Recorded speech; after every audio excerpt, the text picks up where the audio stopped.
Yes, would you ask Mr. Hyet to come back in, please?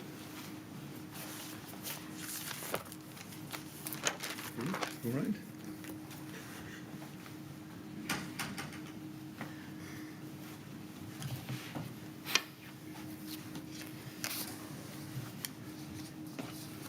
Right, Mr. Hyet, ready to keep going?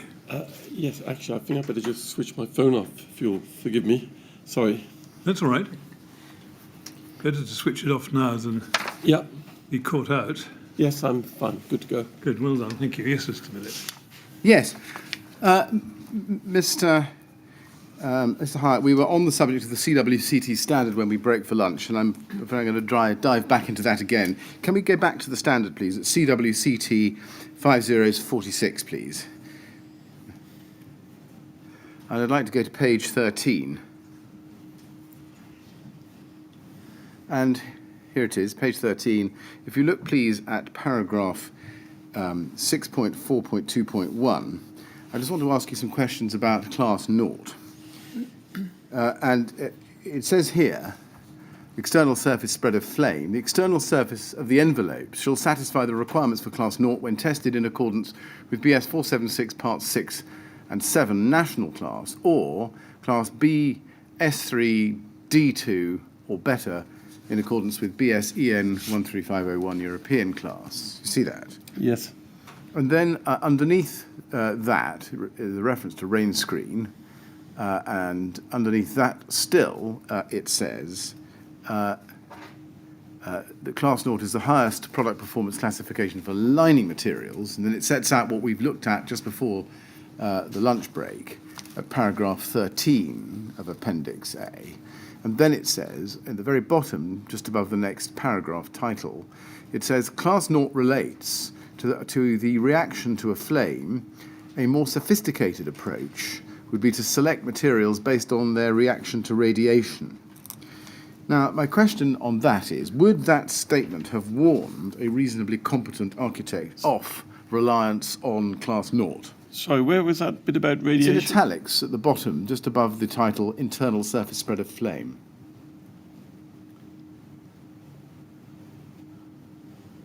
Do you see it? Oh, I see. I'll read it to you again. Class naught relates to the reaction to a flame. A more sophisticated approach would be to select materials based on their reaction to radiation. Yes. Would that statement have warned a reasonably competent architect off reliance on class naught? No, I don't think so. That isn't to say that it shouldn't have, but I don't think it would have at the time. I think we placed a lot of trust in the ADB and the documentation there. We're not lawyers. We should be able to read and understand information in front of us. We should know when to go for help, but I don't think that would have alerted particularly. Right. Look at paragraph 6.6.3 on page 16 then, please, if we can. Page 16. And if we look at paragraph 6.6.3... I beg your pardon, Mr. Millett. Sorry. Could we go back to that? Yes, of course. Page 13, I think we want. It says a more sophisticated approach, but why would one want a more sophisticated approach? The ADB refers to Class O. Well, why would one want a more sophisticated approach? Perhaps one answer is because this standard, which was specifically stipulated in the NBS specification, tells you that a more sophisticated approach is at least available. Yes, I accept that. Paragraph 6.6.3 on page 16, if we can just go back to that. If you look at that, it says composite components. Can you see? And it says, when one of the cladding elements is a composite of two or more materials, mechanically jointed, bonded, or fused together, the elements as a whole must demonstrate the appropriate fire performance. Similarly, it must be demonstrated that the composite will remain reasonably whole and not become prematurely separated from the building or framework. I'm interested in what you think about the expression, the elements as a whole. You see? Yes. In the second line there. Yes. In your view, should that reference, if the reasonably competent architect had read this document, have prompted him or her to consult a fire engineer about the fire load to be imposed and the fire resistance to be required of the rain screen panels as a whole element.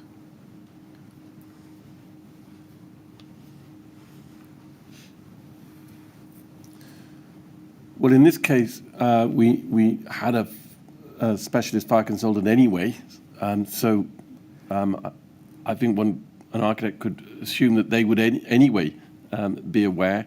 Should the architect have actually looked at that and started interrogating the specialist fire consultant in their work, again, I think that is, if I was to say yes, I would be going way beyond what I think architects normally do.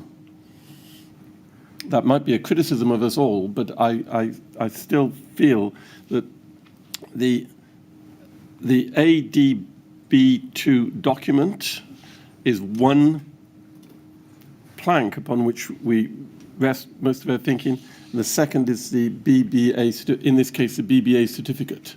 And it's getting those two to marry up, which is the key piece of work that I would wish to see done. I accept, sitting here today, looking at all this, that it begs the question as to how thorough we all were in our work. But nevertheless, I think at the time, these sort of documents would not have been interrogated in this way. Nonetheless, does the expression, the elements as a whole here, set in its context, so that when one of the cladding elements is a composite of two or more materials, mechanically jointed, bonded or fused together, that tells one, as the putative, reasonably competent architect, that the whole of the object, the whole product, as a whole, must demonstrate the appropriate fire performance, as opposed merely to the surface. I know exactly what you're saying, and I agree. Thank you. And what about the cladding system as a whole? The expression is elements as a whole. Would one expect one to examine the entirety of the cladding system and ask the question, does it demonstrate the appropriate fire performance? Well, there's a big question as to what constitutes the system. I could spend a lot of time, which you won't want me to do, dealing with that, but I think that each of the elements of the system as a whole would follow they would all be considered in that way. Or should be, I would say. Now, we were talking and looking at Class Naught. Do you know, or were you aware at the time, of any confusion at the time, to 2012 to 16, within the architect's profession or the construction industry generally, about what National Class Naught actually meant? I don't know of any, and I don't think there was. I think we've all understood it simplistically to be the surface spread of flame, and that it's a performance in the context of the surface spread of flame that is acceptable. Were you aware in general terms of manufacturers of products making misleading claims or misleading reference, perhaps, to Class Naught in their product literature? I was taught during my Part 3 to be suspicious of manufacturers' claims, actually, skeptical, and I was taught to check them carefully and to make sure that promises that documents are to come, promises that certificates will be sent, bottomed out, and I actually get the documentation.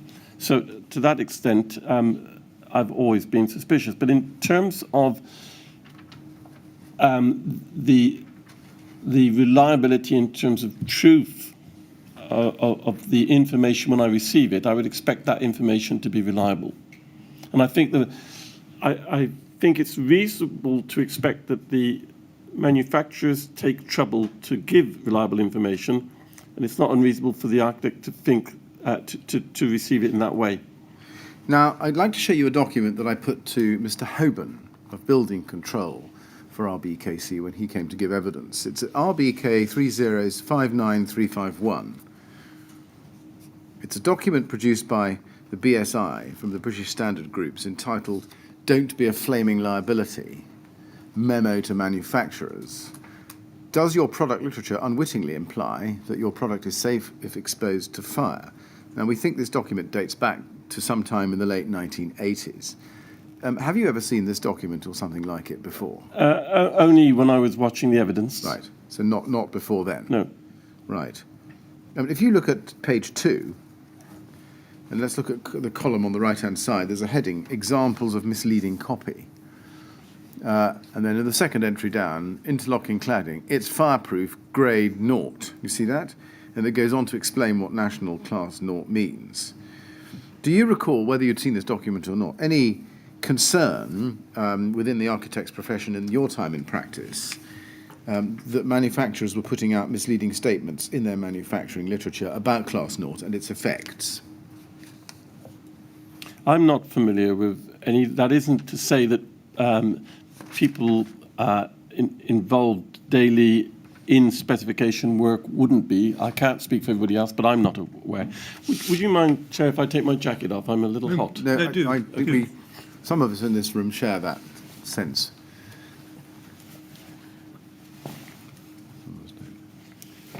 Right. Is that better? Yes, that's better. Thank you. Can I then ask you to go to BRE 405554? This is BR135 second edition of 2003. And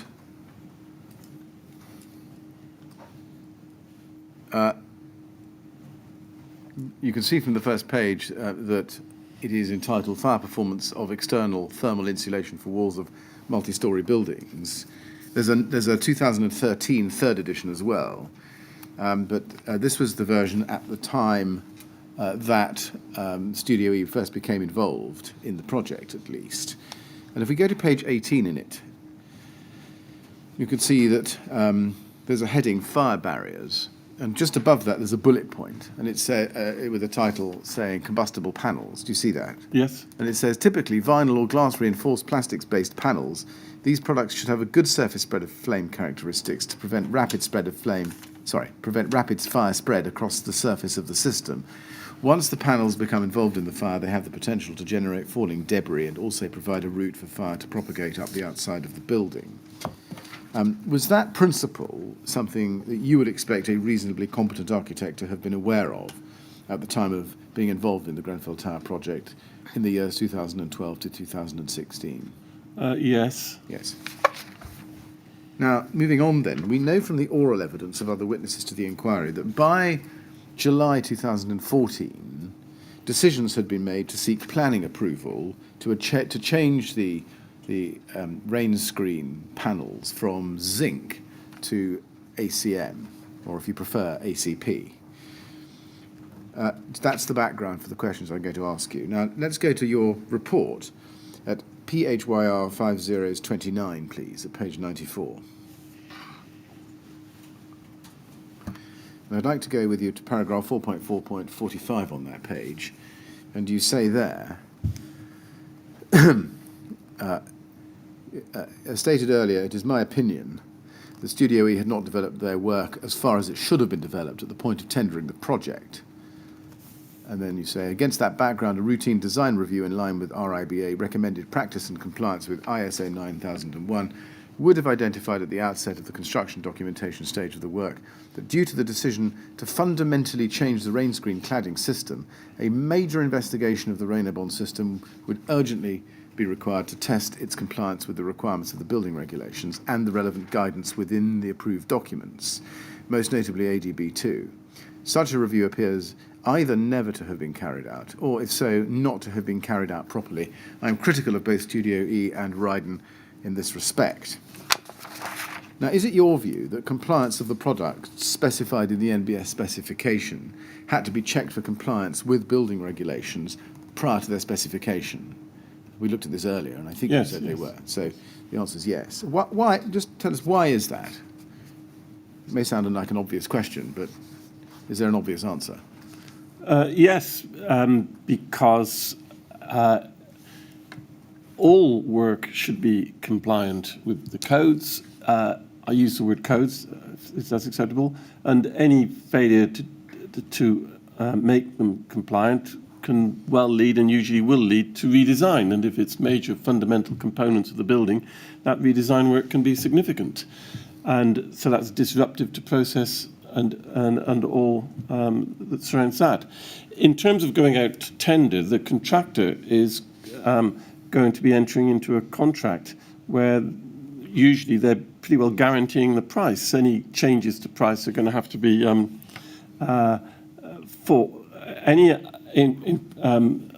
further payments are going to have to be fought for very, very hard. So the contractors are going to be reliant on that tender documentation to a large extent. That can often lead to questions during the tendering process, but it's fundamental to the whole process that the information can be relied upon by the contractor as a sound basis from which he will proceed after appointment.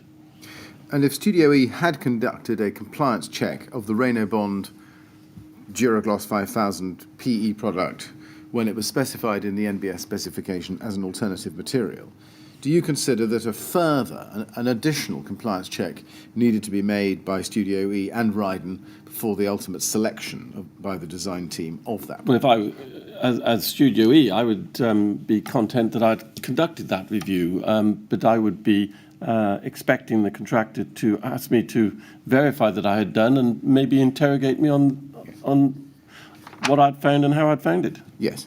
Could we then please turn to SEA 50223?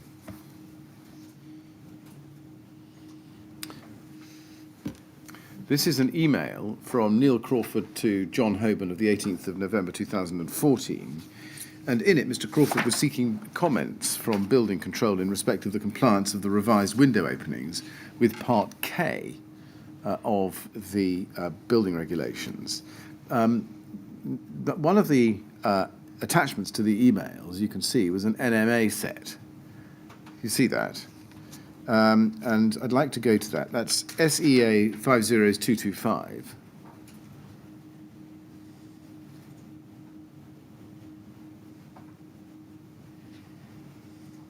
And you can see here that, this is one of the elevation drawings, dated the 4th of November 2014, if we look at the bottom right-hand corner, made by Studio E.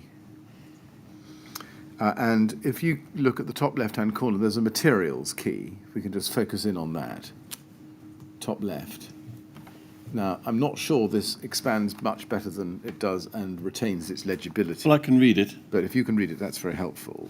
And under the materials key, it says that the existing concrete spandrel and columns from levels 4 to 23, do you see, would be covered in aluminium composite material rain screen panel. Do you see that? I can't see that. No, I cannot. Well, I'm reading materials key. Yes, but under the materials key. Which item? It's item 3. Oh, aluminium composite material rain screen panel. Yes. Yes. That's right. And that actually is item 3, which links to the 3 on the drawing, which we can pan out, we can see. There's also a reference there in the key under item 5 to aluminium cassette rain screen. You see that? I don't have the key here. Oh, it's gone. Item 5 there, it's the same point. Yes. Oh, aluminium rain. Oh, I see, yes. Yeah.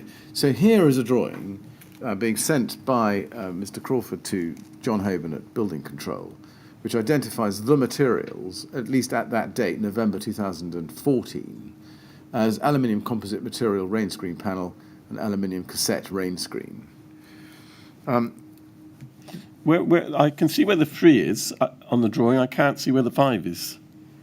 I'm looking at the materials. Oh, I see what you mean, on the drawing itself. I can see a number 3 on the drawing, which suggests that that component is equivalent to 3. I cannot see where the 5 is. And I'm not going to try and spend time on my feet trying to pick that out. My point is that we can see that from the materials key, the specific rain screen product to be used wasn't identified.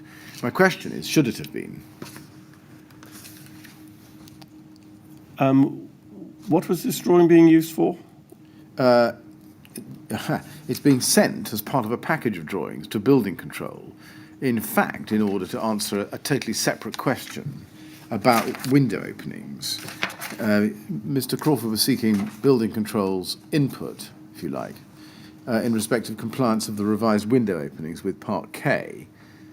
Okay, could you help me? At what stage was this sent to building control? November the 18th, 2014, so about 7 or 8 months after Ryden had won the tender, about 2 weeks after the final contract between Ryden and the TMO had been signed. Well, building control by then should certainly have known what the products were. Whether it was necessary to actually specify the precise product on this drawing, I wouldn't go as far as to say that was necessary. There needs to be a generic description of the product on this drawing, but somewhere in the documentation, the actual product should have been identified, and that should have been communicated to building control. Right. Now, let's think about Harley's role for a moment, if we can just turn to that. Ray Bailey of Harley said in his evidence to the inquiry, and this is at day 32, page 34, from line 11 of the transcript. We don't need to go to it, but that's the reference. They said Harley knew that the ACM was class 0, and then he said, so we didn't review them. It was taken as read that they were compliant. That was his evidence. My question is, do you consider that the reasonably competent architect would expect the specialist's cladding subcontractor to check compliance of the particular ACM PE cladding panel ultimately selected?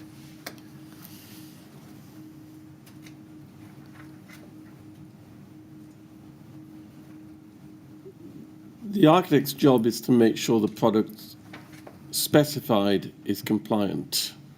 If an alternative is being proposed under the terms of this appointment, which is that they were retained through innovation, then they should seek evidence that the alternative is compliant. And who would they seek evidence about that matter from? Well, routinely from the cladding subcontractor who is quite whose initiative it was. I am not sure whether that initiative came from Ryden or from the subcontractor or through a combination of their reviews. With no doubt, it would have been pursuing a combination of cost and possibly availability, reliable availability of the component, and also its reliability in performance. But between them, they had made an alternative proposal, and the architect needed to receive that alternative and verify that it was compliant with the basis upon which the design had been carried out. So is your answer that, in fact, the reasonably competent architect would not only have made the check himself, but also have expected the cladding subcontractor to have done so? Yeah, I think the architect can expect that the subcontractor, they held themselves out as specialists with knowledge. I think the architect can expect that, but at the same time would have wanted to have verified it. Now, can we then go to your report at PHYR 5025, please, and look at page 4, paragraph 15, towards the bottom of the page. In the third line down, you say, I am, however, critical of Studio E, who I believe should, as a specialist fire consultant, I am, however, critical of Exova, who I believe should, as a specialist fire consultant, have drawn Studio E's attention to the need for very careful consideration in terms of the specification of a composite cladding system with a polyethylene core, particularly into a high-rise residential building. Is it correct that when the decision was made to substitute zinc, or the zinc product, with the Reynobond PE55 product, Exova wasn't engaged by Ryden as a sub-consultant? That is correct. From my understanding of the document, of the evidence put before me, yes, that's correct. Yes, you're absolutely right. I'm not actually asking you to comment on the evidence. I'm actually really just giving you the background, but Yes. assuming that it's correct. That was my understanding. Yes, and assuming your understanding is correct, in the light of that, is it your opinion that Studio E should either have consulted Exover at this time to ascertain their view, or to have advised Ryden to do so? In other words, when the decision was made to substitute zinc out and put ACM in. Exover were retained by the TMO. That's a separate issue. The architect, I think, yes, should have checked it. They had access to Exover, and they should have sought to check it with them.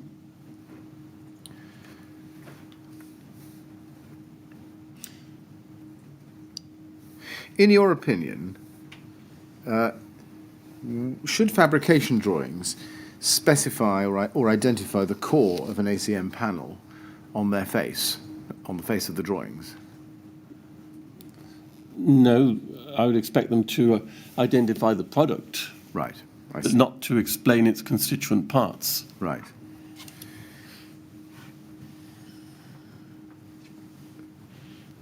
What sort of information should ordinarily be included in fabrication drawings about the panel type? You say you identify the product. Would you go further than that and explain what the product comprises or is composed of? No, because they're fabrication drawings, so they are there for the purposes of taking a product, and then so the recipient of that information will receive the product and carry out work on that product so that it is ready for supply to the site. That work will include, in this case, the folding, the shaping, the cutting, all of those things. But so the information that should be on the drawing tells them what to do with the product. It doesn't tell them what the product's made of. Right. Can we then go to your report at PHYR 29 and go to page 66?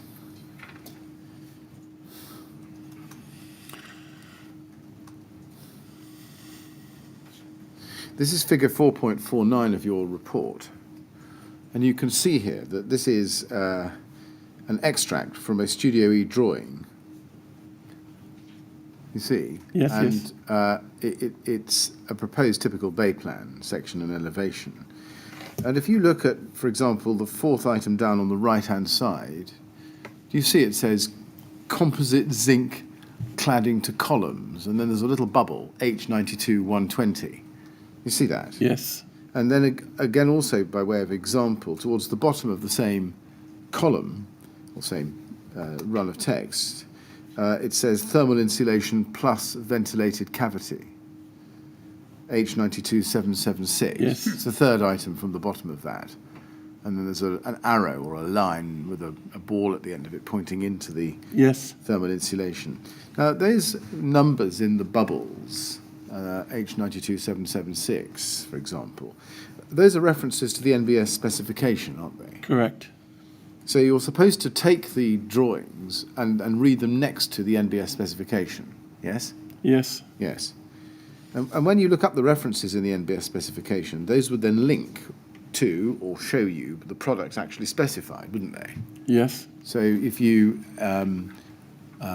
were interested in H92-120 composite zinc cladding to columns, you would look across to the NBS specification and you'd see the Proteus HR zinc panel with a honeycomb core, wouldn't you?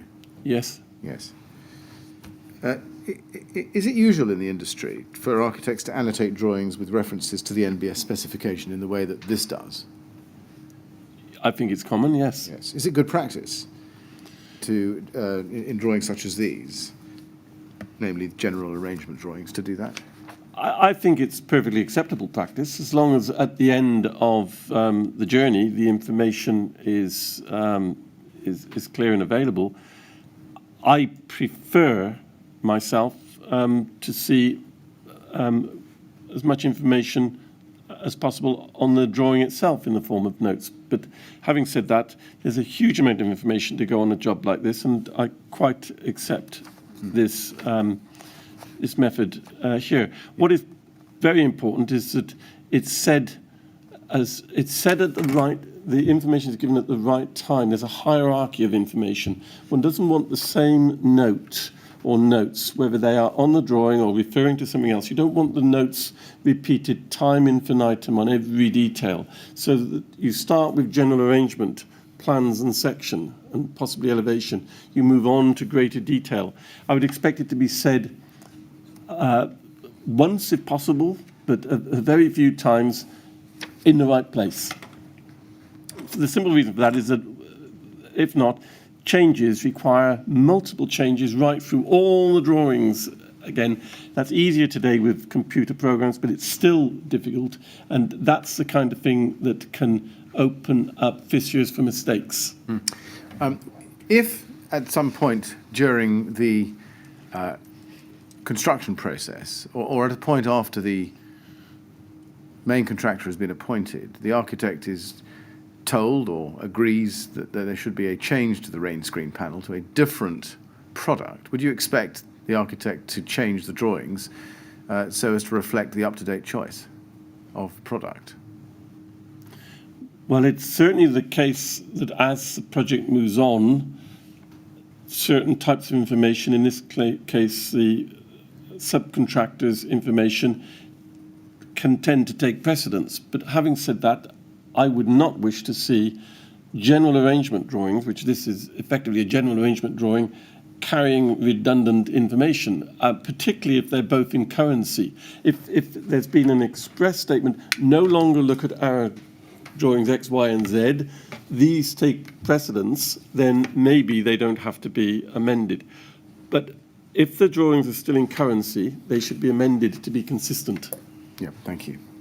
I'm now going to turn to some questions about the BBA certificate for the Rainabond PE55 products. And this is certificate 08/4510, dated the 14th of January 2008. Before I turn to the actual document, well, let's have it up anyway. It's BBA 6047, just to have it on the screen so that everybody outside this room knows what we're discussing together. This is the BBA certificate, and I think this is the BBA certificate you are critiquing and referring to in your reports. That's correct. Yeah. We'll come back to it. But let's go to your report, first of all. PHYR 5029, please, at page 95. And I want to look at paragraph 4.4.48 on page 95. And you say there, in the first sentence, however, as stated in section 3 above, I believe that because page 1 of the BBA certificate, and they referred to it, for Rainabond architecture wall cladding panels stated that the panels may be regarded as having a class 0 surface in England, they appear to have met the guidance given under ADB diagram 40. I also consider this to be a satisfactory basis upon which Studio E could in principle have accepted the product to which this certificate of confirmation related, that is Rainabond architecture wall cladding panels, aluminium polyethylene composite panels used to provide a decorative stroke protective facade over the external walls of the buildings. See top of page 1 of certificate.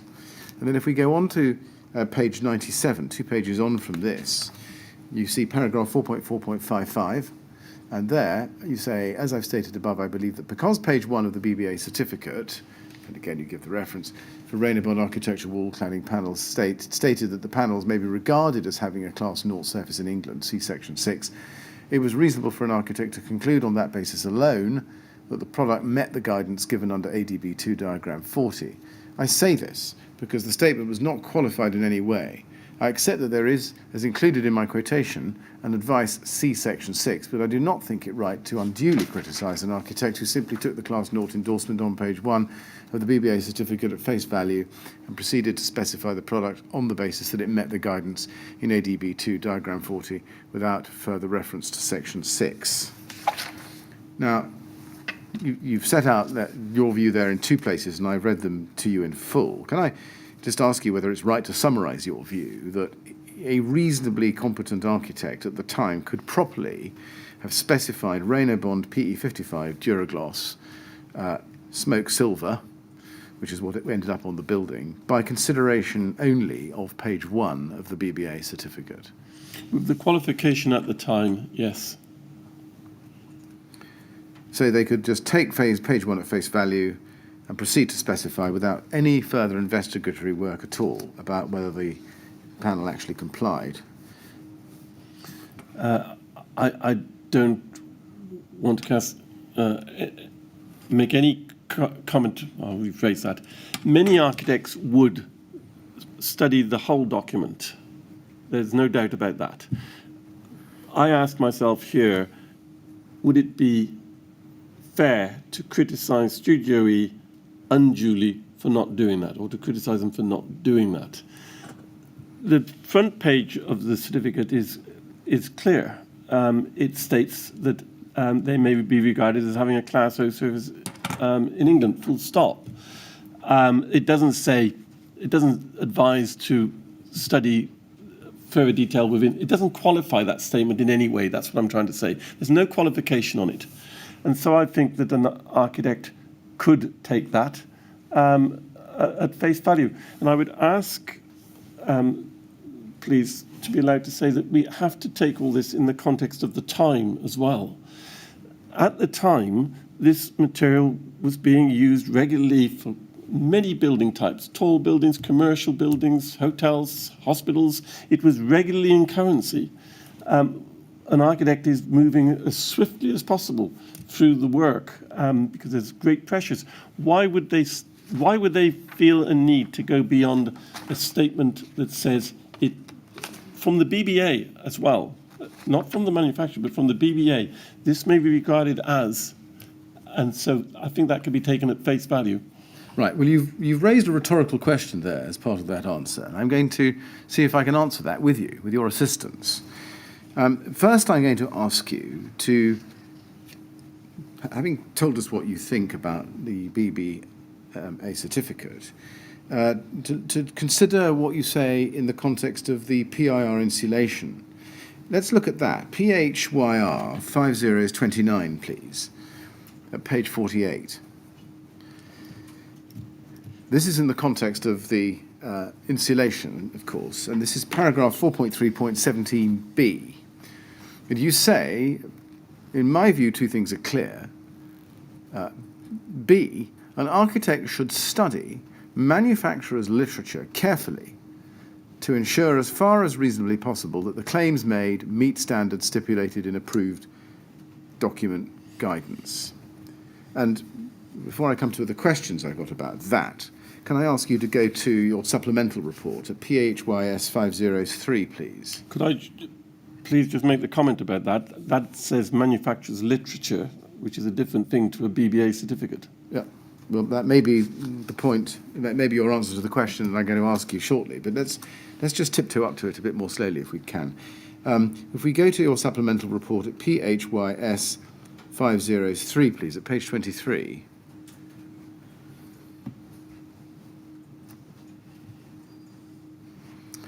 You say there at paragraphs, it's a box actually, and you're commenting on paragraph 4.3.17 to 4.3.18 of the Studio E's appendix to their opening statement. And you say there, it is indeed an architect's duty to interrogate manufacturer's literature to ensure, as far as reasonably possible, that the products to which that literature speaks would be compliant with the building regulations in its proposed application. In particular, it's important to check as far as possible that literature, performance and test certificates are consistent and appropriately accurate in their description. That is a routine part of the job of an architect, as was absolutely made clear to me during my RIBA Part 3 training. Now, again, these comments are made in the context of the specification of PIR insulation. Do you say that there's a difference between the degree of care to be exercised by the reasonably competent architect when looking at a BBA certificate for a product and when looking at a manufacturer's statement in its literature? Well, I think they're different kinds of information.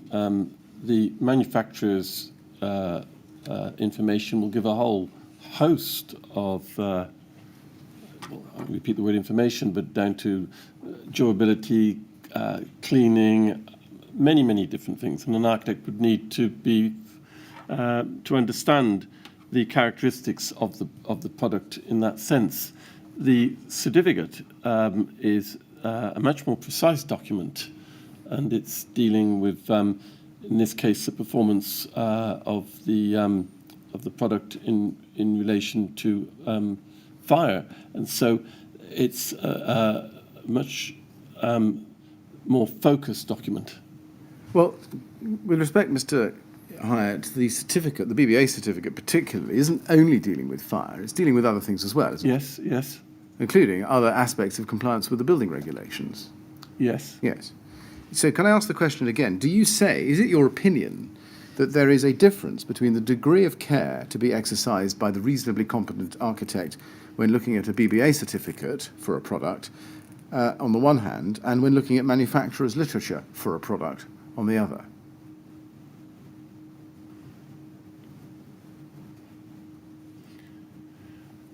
I think the architect needs to extract from the certificate the information that he or she needs to be comfortable with that product in use in relation, in this instance, to the codes.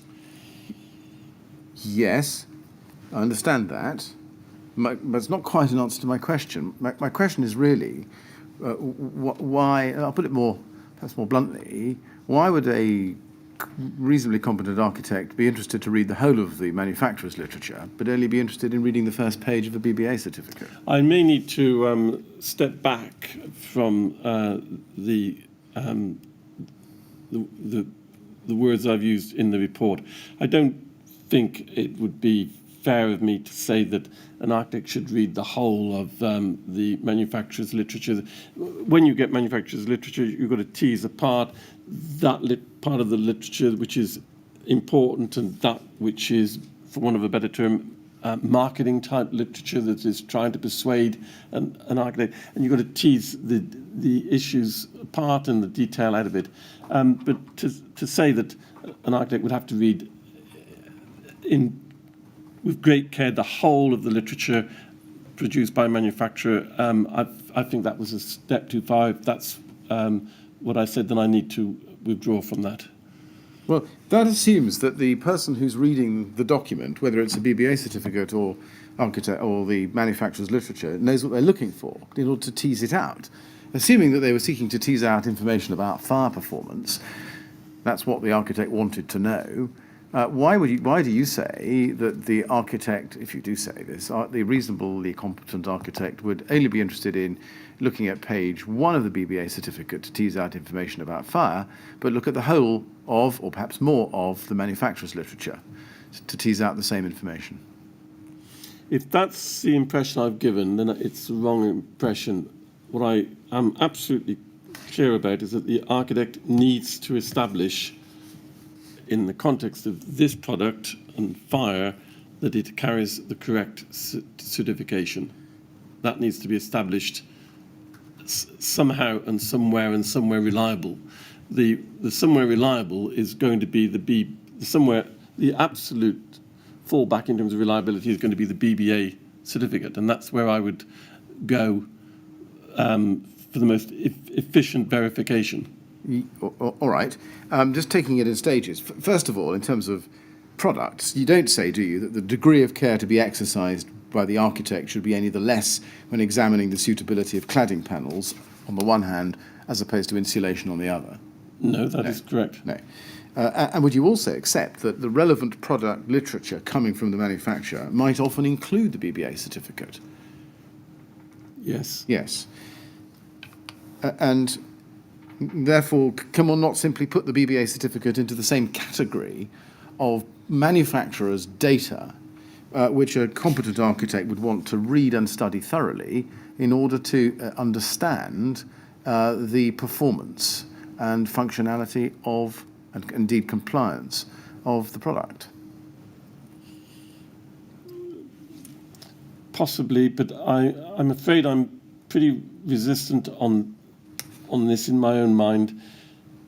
If the architect is satisfied off that page 1 of that certificate that the information he needs to be confident is there, then it's not a witch hunt. The architect shouldn't be searching through the document to find irregularities in it. The architect should be able to find pretty efficiently and quickly a clear statement, and that statement, I believe, was on page 1 of the certificate. Well, we're going to come to page 1 of the certificate in a moment, because it says a little bit more than perhaps you've been letting on. But before we do that, let me just see if we can look at something else you say in your report. We previously looked at paragraph 4.45 of your report, which is at, we'll look at it again, PHYR 5029 at page 94, page 94. Paragraph 4.4.45. We looked at this before. And you said there, due to the decision to fundamentally change the rain screen cladding system, do you remember? Yes. A major investigation of the Rainabond system would be urgently required to test its compliance with the requirements of the building regulations and the relevant guidance within the approved documents, most notably ADB2. See that? Would it be legitimate for that major investigation to encompass only a review of the first page of the BBA certificate, or would the major investigation actually extend to turning to the few pages on in it as well? I'm afraid I'm comfortable to stay with the remark I made earlier. Ideally, an architect should go further. Many would. I don't know whether most would, but many would. The minimum is that they have to satisfy themselves. And I think that page 1 on this particular point is clear. All right, we will come to it. And I note the answer, which is page 1 is the answer. But let's look at ADB again. CLG 50224, page 119, please. This is within ADB, and it's a note to Appendix A, note 2. And it's on the right-hand column at the top of the right-hand side of the page. And it says, and I should just point out, of course, as I'm sure you're familiar, Appendix A is about performance of materials, products, and structures. And under Note 2 it says, any test evidence used to substantiate the fire resistance rating of a construction should be carefully checked to ensure that it demonstrates compliance that is adequate and applicable to the intended use. Small differences in detail, such as fixing method, joints, dimensions, and the introduction of insulation materials, may significantly affect the rating. Do you agree that this note applies to architects as well as other construction professionals? Yes. And do you agree that it should be taken to reflect the standard by which all professionals should operate when considering the fire resistance rating of a construction or reviewing test evidence? Well, an architect is using these ADB2 and should use all those parts relevant to the issue. Along the way, I think there would have been cause to look at Appendix A. This is clearly stated in Appendix A. Yeah. On that basis, I think it follows, yes. Yes, thank you. Then let's go back then to paragraph 4.4.55 of your report at PHYR 5029, page 97. Just to go back and see what you say there. You say there, 6 lines down, I accept that there is, as included in my quotation, an advice see section 6. So you've noted that, but then you go on to say, as we've read before, that you don't think it right to unduly criticise an architect who simply took the class naught endorsement on page 1 of the BBA certificate at face value and proceeded to specify. Now let's look at the BBA certificate, BBA 5047. May I just make one comment there? Yes, of course. I did say unduly criticise. Yes. By that, I probably should qualify it. By that, I mean I wouldn't go overboard criticising them, but nevertheless, I think the criticism by implication is there. Yes, I see. Oh, I see. Okay. So you would criticise, but not just not overboard. If overboard is an acceptable term, yes. Yes, it's always acceptable. Let's look at the certificate then, and building on that answer you've just given me, we can look at the first page. It's a BBA 5047. Looking at the first page, the key factors assessed, and we can see it says behaviour in relation to fire. In relation to the building regulations for reaction to fire, the panels may be regarded as having a Class 0 surface in England and Wales and a low-risk material in Scotland. And then in brackets it says see Section 6.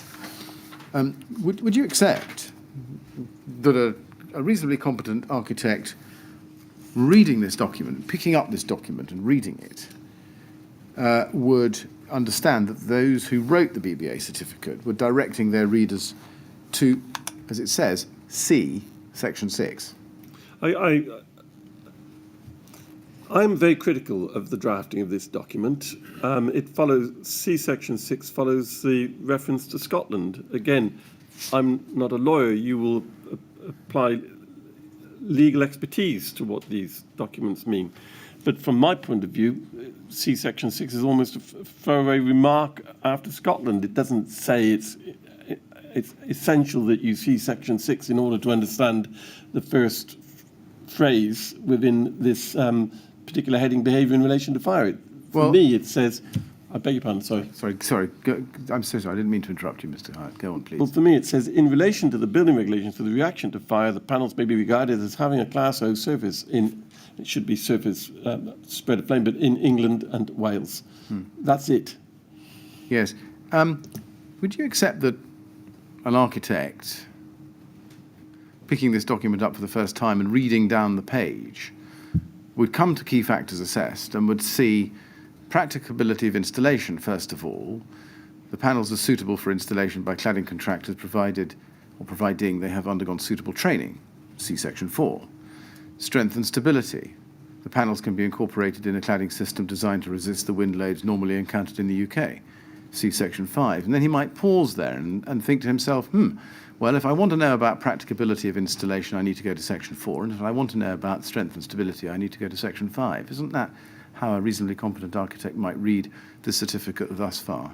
I sit here today and I'm persuaded by your argument. And therefore, when it comes to behaviour in relation to fire, a reasonably competent architect would need to look at Section 6 to understand in more detail why it was that the panels may be regarded as having a Class 0 surface in England and Wales. I am persuaded. And well, to be clear, my job isn't to try to persuade you. I just want to try and elicit your I true didn't view. mean it in that sense, Mr. Millett, if I may. What I meant was that you've taken me through a logical argument. I've listened to it, and I think that my argument doesn't stand. Right. Now, building on that a little bit more, where it says the panels in behaviour in relation to fire. In fact, it says it all throughout, so it doesn't matter where you see it. When it says the panels have a Class 0 surface, even on that page 1, it doesn't refer to the core of the panel nor the core's behaviour in a fire, does it? No. No. And the wording may be regarded as having, what does that suggest to you? Or what would it suggest to you as the putative, reasonably competent architect coming to this document? Well, it's a strange use of words. I would have thought that at the time, but I take it to mean that the panels have a Class 0 spread of flame. And if it was a strange use of words that you would have thought at the time, would that not have impelled you to see Section 6 to see why it was that the authors of this document were telling you that the panels may be regarded as having... Well, may be regarded as a funny phraseology for a certificate that's supposed to be absolute. But I think maybe I'm slightly more sensitive to words than some architects. But I don't think I can add any more to this. I've conceded. Concede is the wrong word. I think, having heard the argument you put to me, I need to adjust my report in that respect. How would you adjust it? I think probably, well, not probably, yes, a reasonably competent architect should not take page 1 on its own. Very good. Can we then go to section, well, before we go to section 6, which I do want to show you, I just want to ask you something about page 3. Assuming that, as I think you've now accepted with me, the reasonably competent architect would look at the whole document. If we go to figure 1 on page 3, it tells us that the panels were available in cassette and riveted versions, yes? Yes. And it then goes on to describe the product in broad terms, and you can see that under the description, both at the beginning and on this page. Looking at figure 1 and paragraph 1.1, we'll start with 1.1. It says, the Rainer-Bond architecture wall cladding panels comprise two 0.5 millimetre thick aluminium alloy sheets bonded to either side of a core of low-density polyethylene, LDPE. The panels are available either plain-edged riveted system or flanged cassette system to suit architectural requirements. See figure 1, and then the eye is directed to figure 1, and there it is at the bottom. Would the reasonably competent architect reading this page think that both systems, rivet and cassette, were covered by the certificate? Yes, I'm sure they would. Yes. I did. Yes. And then can we look at, and I'm sorry to drop in and out of these documents, can we then look at ADB again, CLG 50224? And I want to go to page 122 in that, please, paragraph 16 of Appendix A.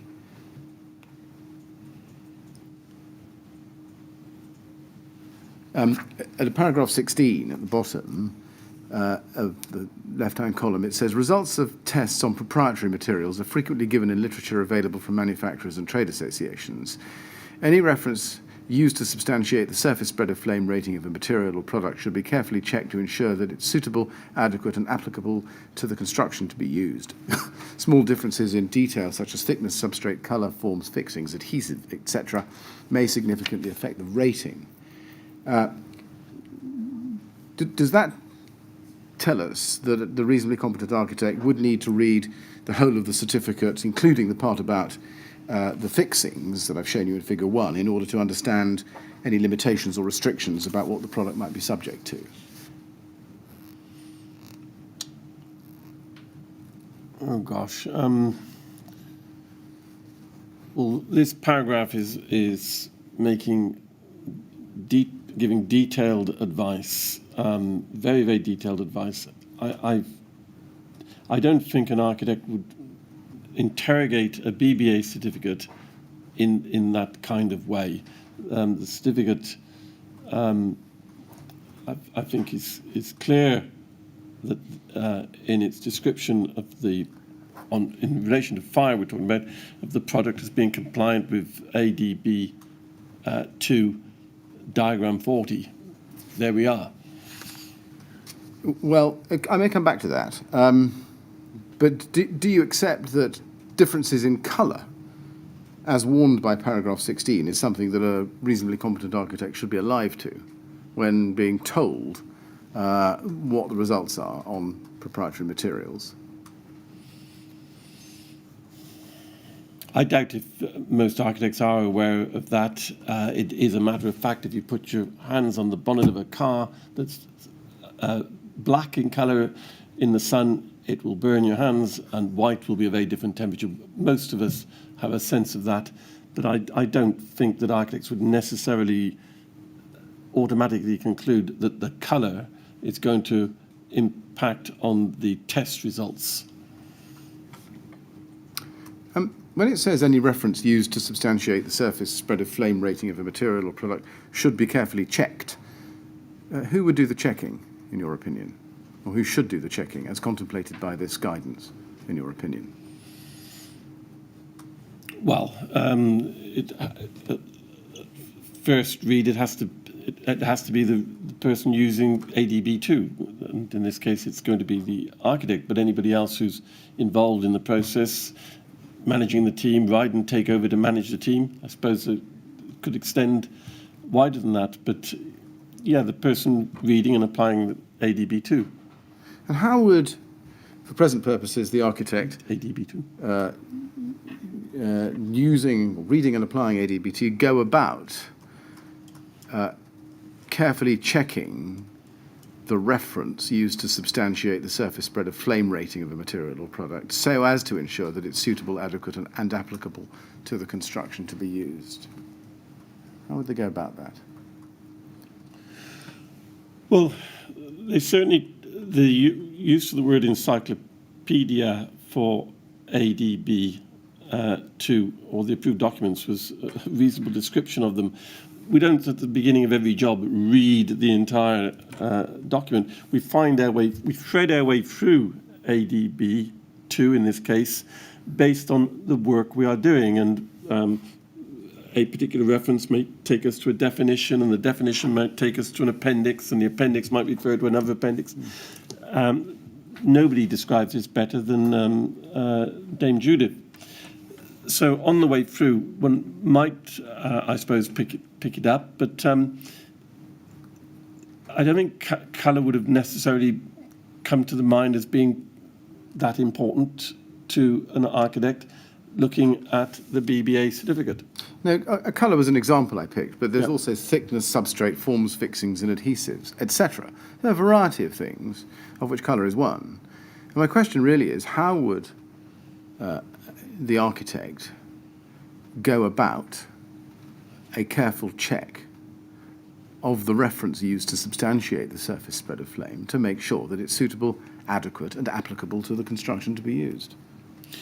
Well, moving from what I said a few minutes ago, I suppose it has to be the BBA certificate. I don't know where else one would go for that, and I would assume that within the BBA certificate there is sufficient information to satisfy. Right, so that's another reason why the reasonably prudent architect would look beyond the mere claim of class naught in order to look at section 6, which I think you've agreed with he should do.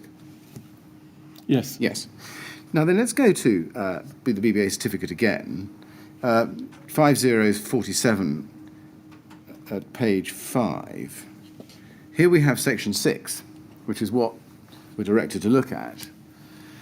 Behaviour in relation to fire. And we can see at section 6.4, let's start with that, these performances, I'm so sorry, let me just back up a little bit. I'm assuming that you're familiar with section 6.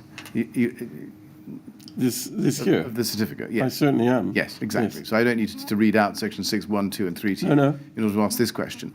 It says at 6.4, these performances may not be achieved by other colours of the product, and the designations of a particular colour should be confirmed by, in England and Wales, test or assessment in accordance with approved document B, Appendix A, Clause 1. Now, if the reasonably prudent architect had read this section, then they would have concluded that the panels used at Grenfell Tower were not covered by the BBA certificate because they were not the same colour or finish. They weren't the same as the gold-coloured Duragloss finish used in the Euro test or the metallic grey PVDF finish when tested under the UK standard. Correct. So what should the reasonably prudent architect have done in noting that the colour to be selected and used at Grenfell was not the same as that tested? Well, the obvious recourse there is to the manufacturer and some form of letter that would give comfort, or alternatively, well, first question would be, have you tested the colour I'm using? And then the follow-on from that, if they haven't tested the colour being used, would be advice as to what they have to say about that. And they might say, actually, I won't speculate as what they might say. Right. Can we go back then to page 3 of this document and look at paragraph 1.1? We looked at it before briefly, but I didn't focus on what I now want to focus on. And it says in the last sentence of that paragraph, the products, which it certainly means the panels, are also available in a fire retardant grade, FR. Would a reasonably competent architect consider, having seen that, using an FR grade panel and seeing that it was available, consider whether it should be used? Well, it must follow from my earlier comment that page 1 may not do. It must follow that on reading through, this sort of point would come up. Yeah. If I got as far as reading this, and I'm not saying I wouldn't have, by the way, but if I got as far as reading this and I saw this, I would immediately want to know what the difference was between fire retardant and non-fire retardant, and why on earth you'd ever use one that didn't have the fire retardant in it. Yeah, you see, I'm going to suggest to you that it would be unreasonably incompetent, if that's the right expression, for an architect not to read beyond page 1, not least because if he read beyond page 1, he would discover that, in fact, this product was available in an FR version. Yes, if I may, I'll leave it after this, but it's an issue of harshness. How harshly am I going to criticise Studio E? I didn't feel it was appropriate to be so harsh as to say one couldn't proceed without reading the whole document.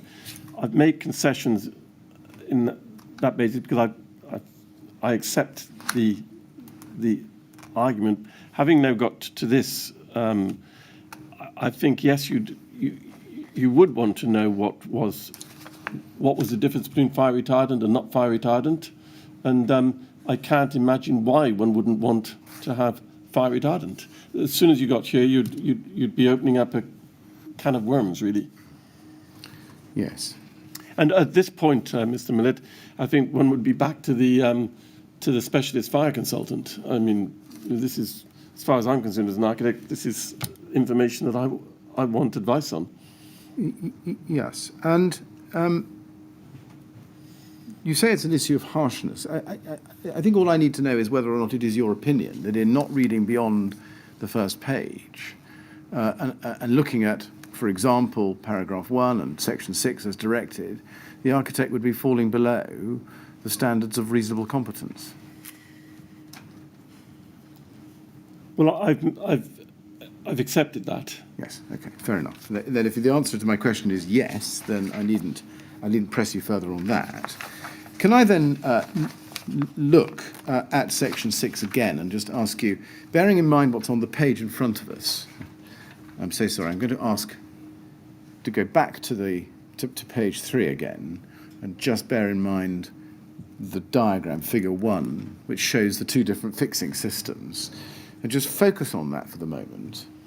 You see it says, figure 1, Rainabond architecture, panels and typical fixing systems. And then we see on the left-hand side the riveted system with the aluminium rivets going in externally, and on the right-hand side the Rainabond panel, which is a cassette system. Do you see? The hook-on. The hook-on, exactly. Yeah. And we know that the hook-on or the cassette system was what was ultimately chosen for the Grenfell Tower project, and indeed your very beautiful model demonstrates exactly how that system works. Given that that is what is described as the systems for the product or products, can we then look at section 6 on page 5 again? And you can see under section 6.1 a standard sample of the product with a grey-green Duragloss 5000 coating. When tested for reaction to fire, achieved a classification of BS2D0 in accordance with EN 13501. A fire retardant sample of the product with a gold-coloured Duragloss finish when tested for reaction to fire, achieved a classification of BS-D0 in accordance with EN 13501. And underneath that it says, under section 6.2, a fire retardant sample of the product with a metallic grey PVDF finish when tested in accordance with BS 4766, 1989, achieved a fire propagation index of 1 of 0, and when tested in accordance with BS 4767, achieved a class 1 surface spread of flame. And then it says, as a consequence of sections 6.1 and 6.2, the product may be regarded as having a class 0 surface in relation to approved document B of the building regulations. So that's where we see the may be regarded, and that's the explanation for it, which is why you need to look at this to go there to see it. Just a number of questions which follow from that. When the reasonably competent architect read section 6.1 and 6.2, would they notice that, in fact, the standard sample, the PE, had not been tested in accordance with the UK test standards, BS 4766 or 4767? Well, I came to look at all this in detail in preparing my report, and I read this part of this report many times, and it revealed more and more to me in terms of inconsistencies, etc., the more often I read it. So would an architect on a first read spot that? I don't know, I doubt it. I'd also wish to say that with 6.3, it says, as a consequence of the section 6.1 and 6.2, the products may be regarded as having a class O. This is bad drafting. It doesn't say the products listed above, which is the green Duraglass. It says the products. And when we started on page 1, we were talking about rivet and cassette. Well, that's my next question. Sorry. But exactly. But the products may be regarded as having a class 0 surface. Is this right? Because according to a reasonably prudent architect's reading of it, both versions were tested, standard and FR, under the Euro testing, and achieved the equivalent of a class 0, namely Yes. class B. And a fire retardant sample achieved a class 0 in the strict sense under Yes. the UK test. Right. Can I then ask you about how a reasonably prudent architect would understand that as applicable? May I make one further point on that? When tests are carried out, the testing station should be very specific as to what they had tested, and they will often record detail, and in here we have the colour. But if a manufacturer offers products with 14 different colours, it's unlikely that they would have tests carried out for every single colour. So it may be that the manufacturer would advise, well, this was the one that was tested, and leave it at that. I think if it's important, very important, to note that different colours will perform in a very different way, then that should be made abundantly clear. I'm sure you're going to examine whether it was clear enough. I don't think that this certificate is particularly clear. Would it be obvious to the reasonably prudent architect, on reading Section 6 the first time or the 10th time, to ask the question, well, do these tests apply both to the riveted system and to the cassette system, or only one of them?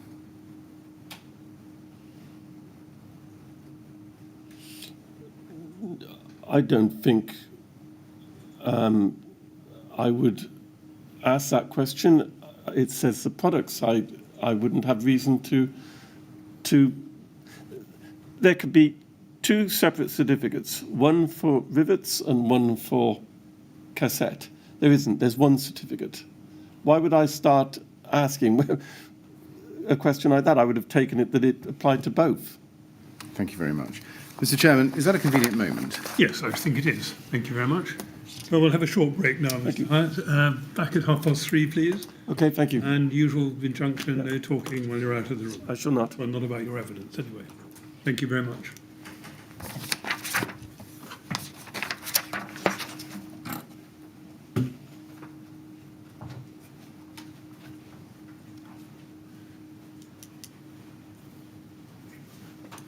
Thank you. 3:30. Thank you.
Yes, would you ask Mr. Hyet to come back in, please?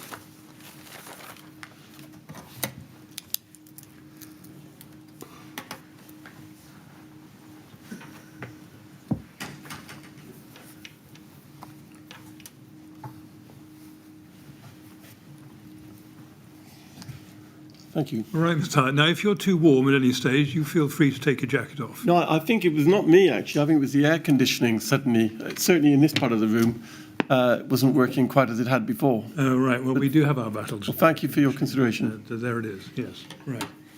Right, Mr. Millett. Yes. Mr. Hyet, I want to go back to a question about cassettes, if I can, first, please.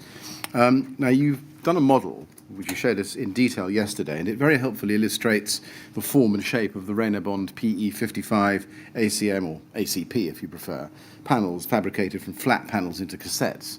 And although we can go back on the video and look at it, you were at great pains to try to show to us the tray at the bottom and the return. Yes. Remember, of about, I think you said something like 20 centimetres. Yes, but no, not centimetres. Millimetres. Sorry, my fault. Millimetres. With varying, limited success, because I couldn't quite get Dominic to hold it against the turquoise where it would have shown up. So it was not quite as clear on the camera as I would have liked. No, I recall that. But it raises some important questions, I think.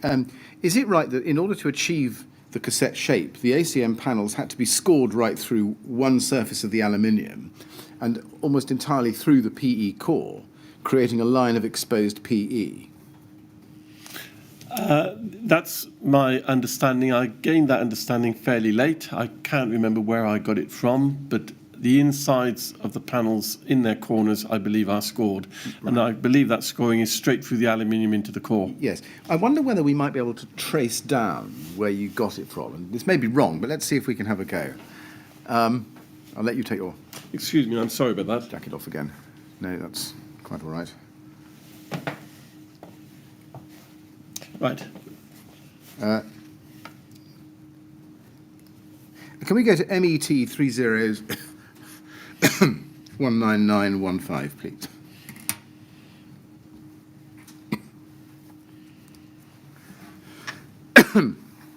This is the manufacturer's instructions for fabrication.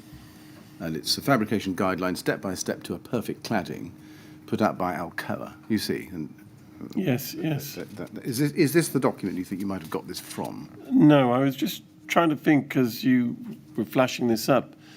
I think that I was told, and I don't think it was because of my examination of any panels on site. It might be that one of my colleagues told me. It might be that it came from Dr. Lane. But it was certainly during the course of this investigation. I'm afraid I can't be more specific than that.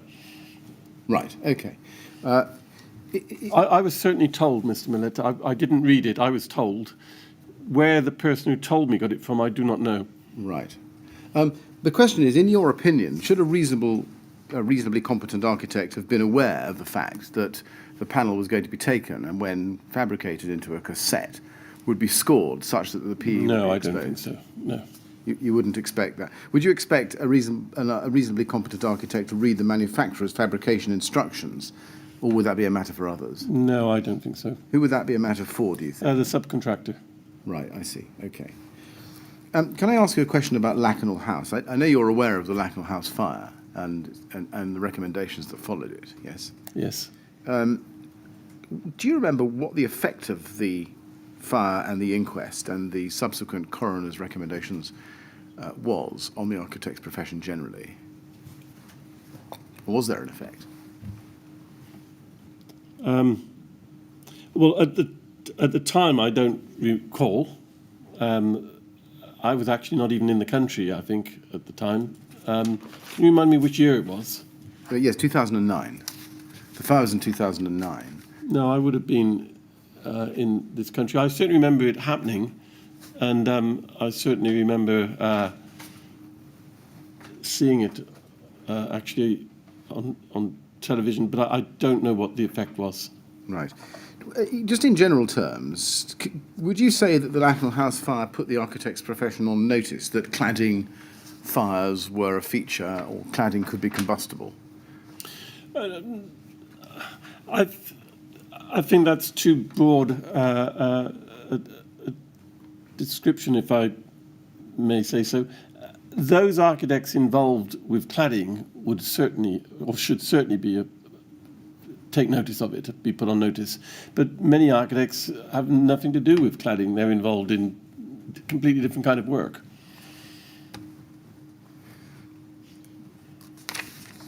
Now, at paragraph, well, can we look at your report at PHYR 5027, please, and go to page 9 in that.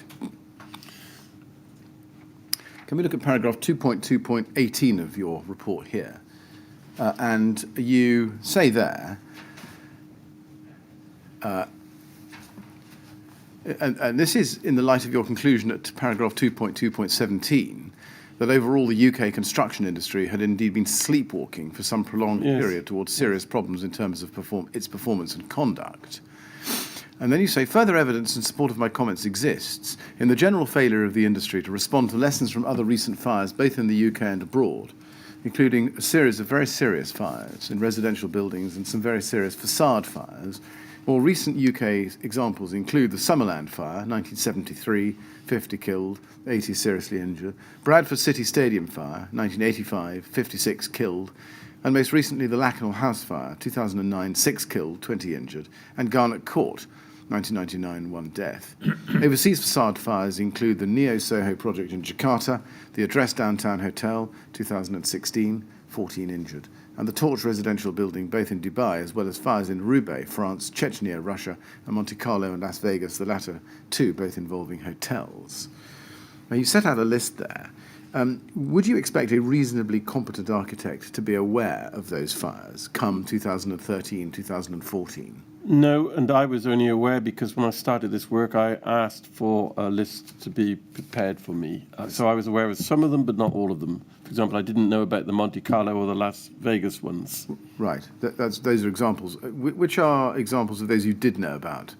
Well, I knew all about the Dubai one because I sat under the building the morning after the fire when it was still smouldering, and I was there with the forensics people. It might have been 2 days after, I can't be quite precise, but the engineers who were being brought in to investigate. So I was immediately aware of that one. I was there by chance. I knew about the Lakenhall one. I knew about the Summerland one. I knew about the Bradford Stadium fire. I would, wouldn't I? Because I deal with sports extensively. Yes, I see. Can I then turn to the topic of insulation? I want to ask you some questions about the compliance of and selection of the insulation products installed within the cavity created by the overcladding system.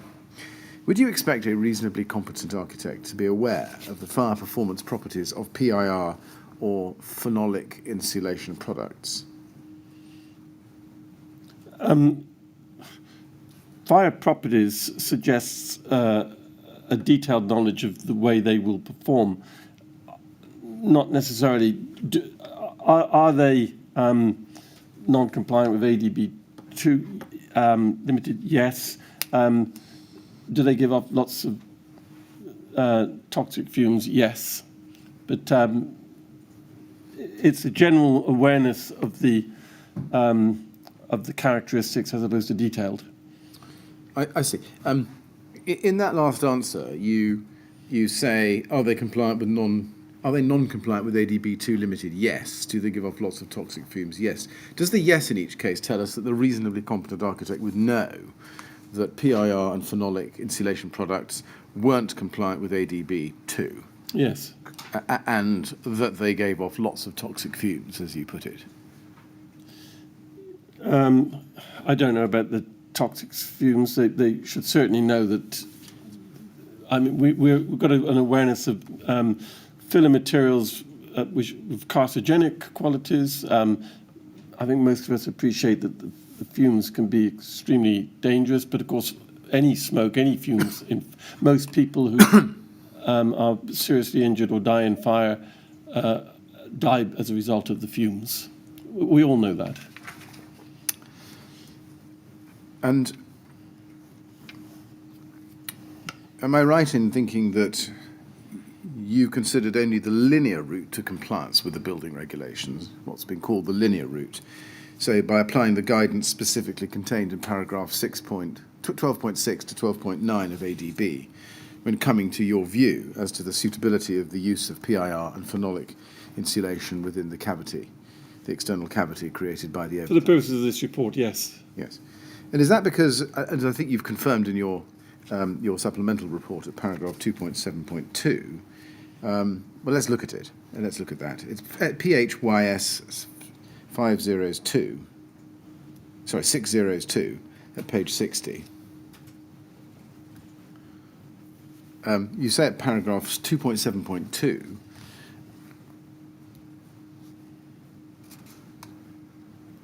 Correct, yeah. you say, as I've already made clear, from the evidence which I've seen, there is no indication that any of the alternative avenues to compliance are either explored or pursued by Studio E or the design team. Is that the basis on which you criticise Studio E? Yes.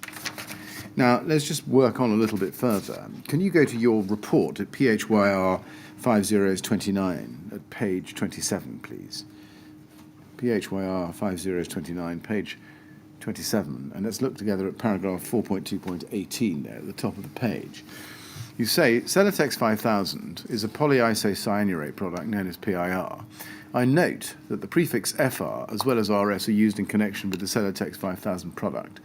These both refer to the same product, as I understand the distinction was purely for marketing purposes, and in those circumstances I've used RS, rain screen, and FR, flat roof, interchangeably throughout this report.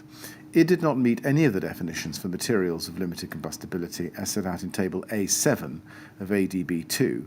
Studio E should not have specified an insulation product that did not carry proper certification as evidence of its suitability in meeting the guidelines of ADB2 and the requirements of the building regulations.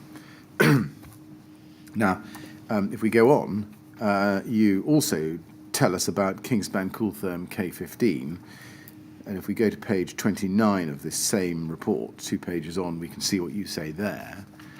To paragraph 4.2.25, you say in the second sentence, the PIR range of products, including Celotex RS5000 and Kingspan Cooltherm K15, which is a phenolic insulation, did not achieve that compliance. And then, just going back a little bit further in the report to page 93, paragraph 4.4.41 there, you say, Studio E's continued confidence in the Celotex RS5000 product and the use of PIR insulation within the cladding system represents an ongoing major failure on their part to understand both the requirements of the building regulations and the guidance given within ADB2 with respect to insulation in external walls. That failure of understanding appears to have extended to both Harley, Mr. D. Ankerthal Jones, and surprisingly, ex-over, Mr. Ashton. See that? Yes. Now,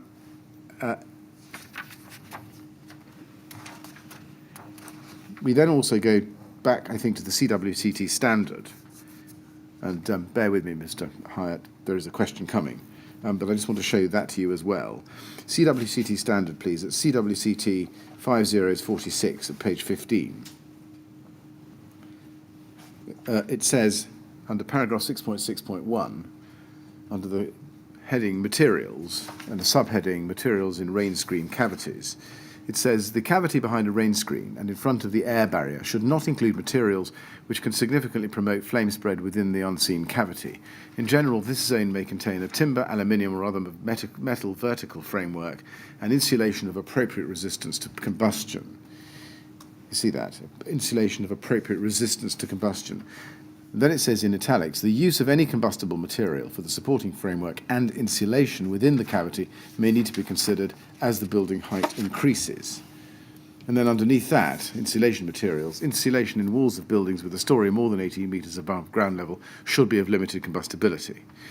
Now, I've shown you all of that. Collecting all that together, I have some questions for you as follows. First, would you agree that since Celotex and Celotex FR5000 and RS 5000 were not materials of limited combustibility. Studio E's specification of Celotex FR 5000 insulation and the later selection and installation of RS 5000 was contrary to the express requirement of the CWCT standard as incorporated into the NBS specification. Yes. Do you agree, next, that combustible materials could be incorporated into a rain screen system in accordance with approved document B if the total wall construction underwent a specific full-scale BS 8414 complete system test and the results of that test met the BR 135 performance Well, criteria? there's the qualification and the results met, yes. So, yes. Yes. There may be an alternative approach, might there not, which is adopting the fire engineering approach set out in BCA Technical Guidance Note 18, either a desktop study Yes. or holistic fire engineering solution. Yes. Yes. But if none of those three alternatives, 8414 test, desktop study, holistic fire engineering solution, was adopted as the route to compliance, then the use of PIR or phenolic insulations was prohibited, essentially. Yes, by a DB2, and the other route options inevitably involve complex procedures where I, as an architect, would want the help of a facades engineer, specialist with expertise that's appropriate, or particularly specialist fire consultants. I wouldn't feel comfortable to go anywhere beyond ADB2 guidance without such help. No. And given that, as it seems, Studio E and indeed everybody else appears only to have adopted or considered they were adopting the linear route, Yes. are you of the view that Studio E therefore had to satisfy themselves that FR 5000, RS 5000 and the Kingspan Cooltherm K15 were materials of limited combustibility? Well, they were specifying them, so yes. And from a prudent architect's point of view, would the prudent architect, if asking someone like Exova or Harley or Ryden, to have expected them to have done the same? Yes. Yes.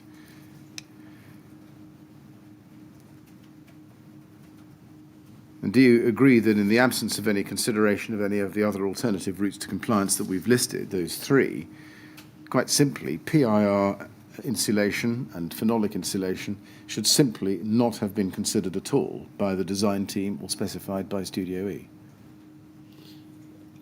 Certainly. I mean, many architects working in this kind of field would know anyway. But if they were new to it and they were going to start working here, then they should have found out on the way through, yes. Now, can I ask you to look at your report, PHYR 5029, please, at page 91. You say at paragraph 4.4.35,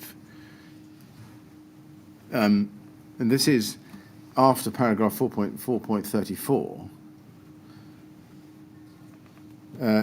I'd better read that to you. This is an extract from, or a quotation from, an email run in September 2014 between Neil Crawford of Studio E and Terry Ashton of Exova.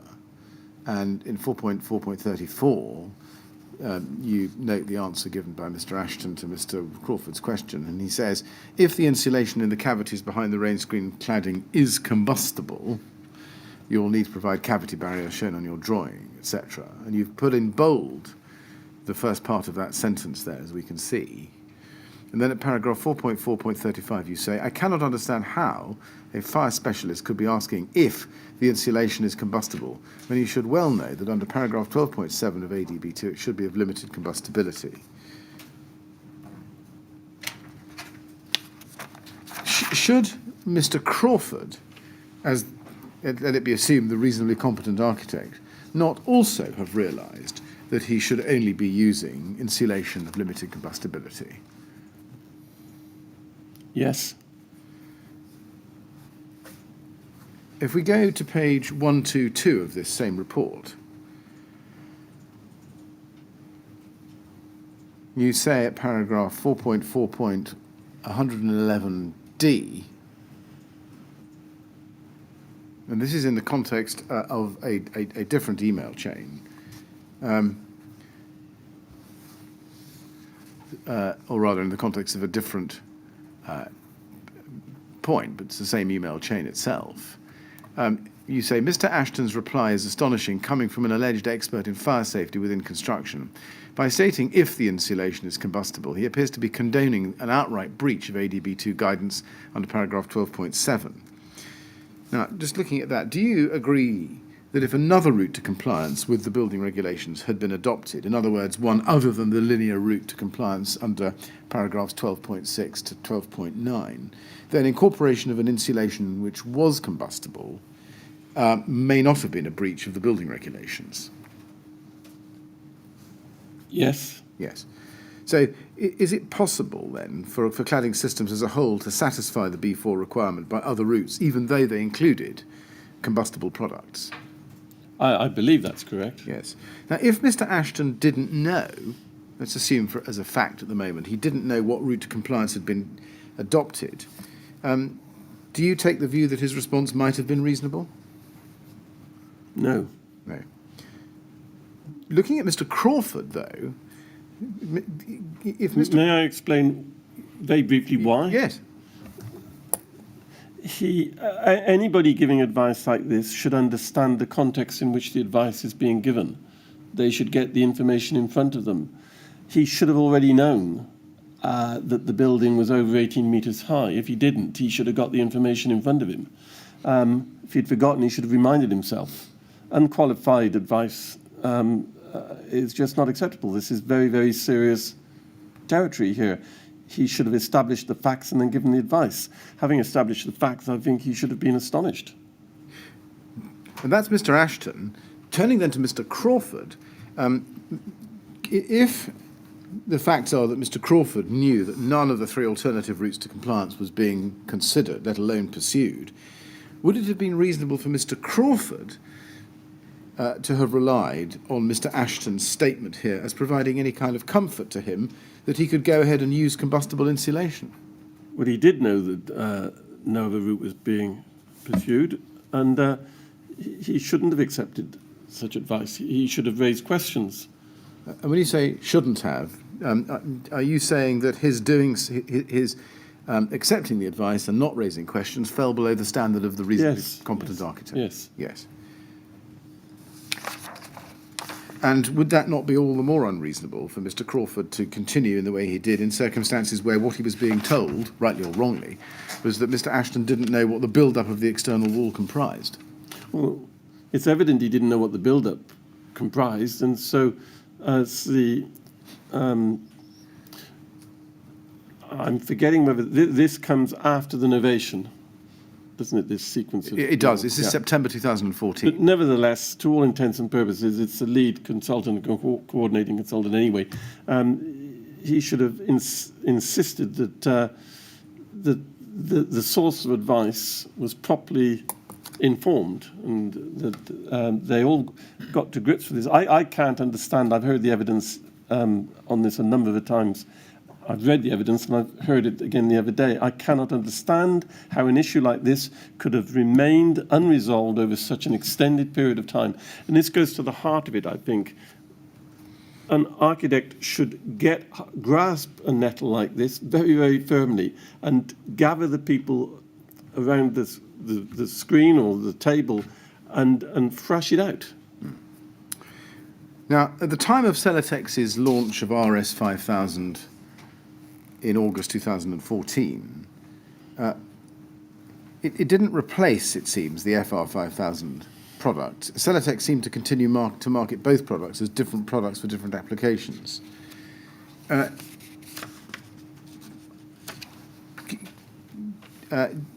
let's just look at, well, how to put it to you. Do you remember that the Celatex data sheet actually claimed that unlike the FR 5000 product, RS 5000 had passed a BS 8414 test and therefore achieved compliance with the building regulations?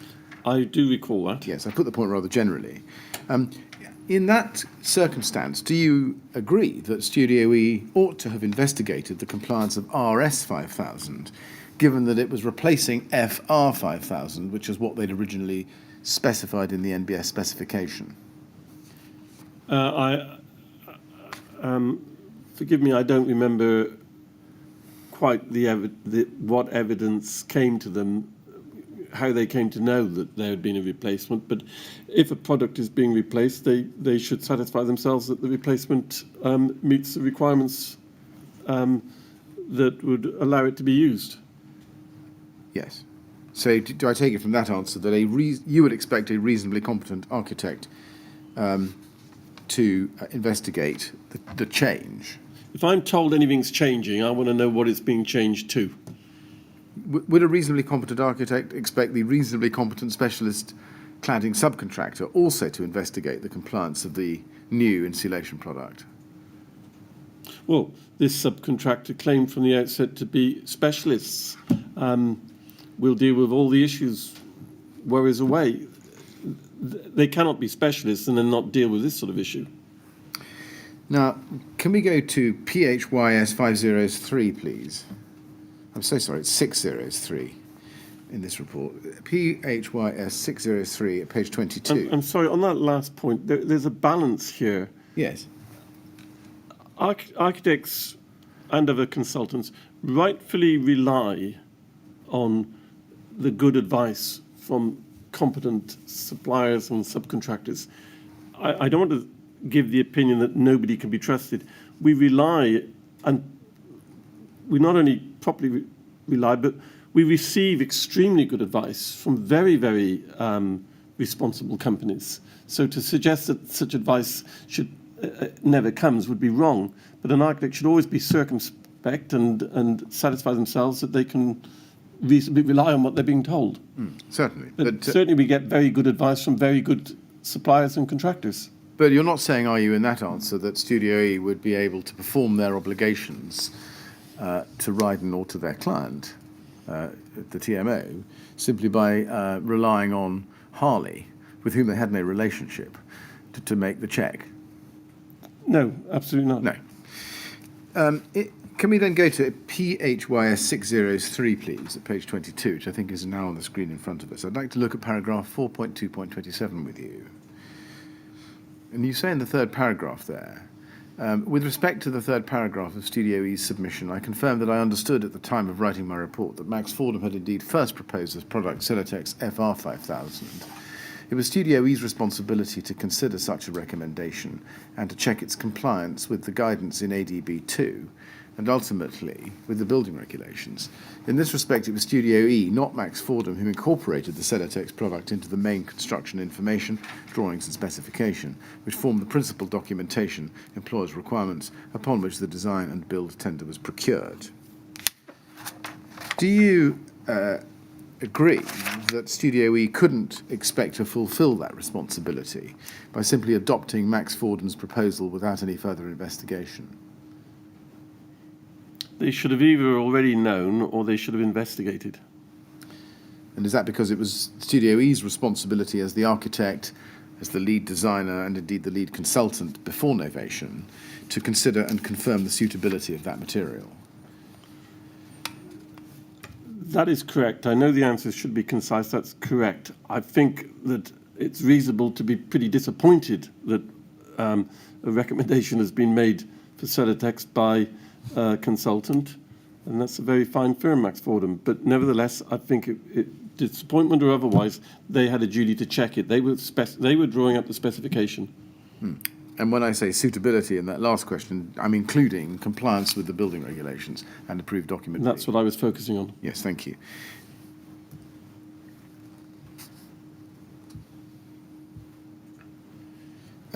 In your view, would consideration of suitability include assessing not only compliance with Part B, fire safety, but also Part L of the building regulations, conservation of fuel and power?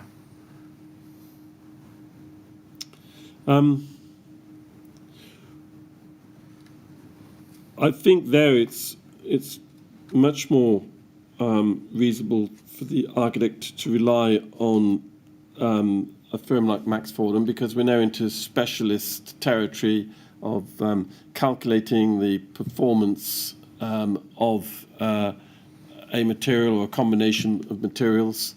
That's their stock in trade. So I think the area there is to ensure that the proper questioning of the consultant, Max Fordham, takes place to satisfy myself as an architect, if I put it into first person, that the insulation is not only going to do the job that they've said it'll do, but that the target figures that they've suggested are the right target figures, yes. But I think an architect would rely much more heavily on a specialist services consultant to perform those calculations, to make those recommendations. And would you expect that to include consideration of all of the component elements of the cladding system? So the panels, the insulation, the cavity barriers, fixing rails, etc. And look at the entire system? In terms of the insulation, in terms of the performance? In terms of the performance of the entire system. Well, now we're down into conversations, I think, about the bracketry and the rest of it. Yes, I mean, the whole thing needs to be looked at in the round. Yes. And that would include also, beyond the round in a way, the design strategy within the constraints of the client's requirements, planning requirements, and technical issues like buildability.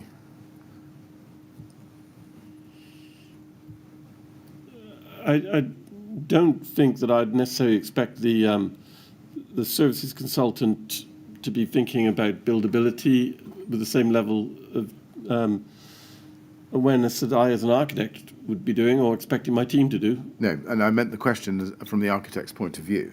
The architect would have to consider not only all of the component elements of the cladding system, but also the design strategy within the constraints of the client's requirements, planning issues, and technical issues such as buildability. That's their job. Yes. And therefore, would you agree with me that it's the architect's responsibility to satisfy itself, or himself or herself, that the materials are capable of meeting the target U values and complying with Part L, but also to make sure that the materials also comply with the requirements of Part B? Yes. And the architect would have to make a holistic assessment of the proposal in the light of all these perhaps competing guidance considerations. Well, again, I say that's their job, yes. Yes. Now, can we go to your report, please, at PHYR 6029, please. Sorry, 5029 at page 29.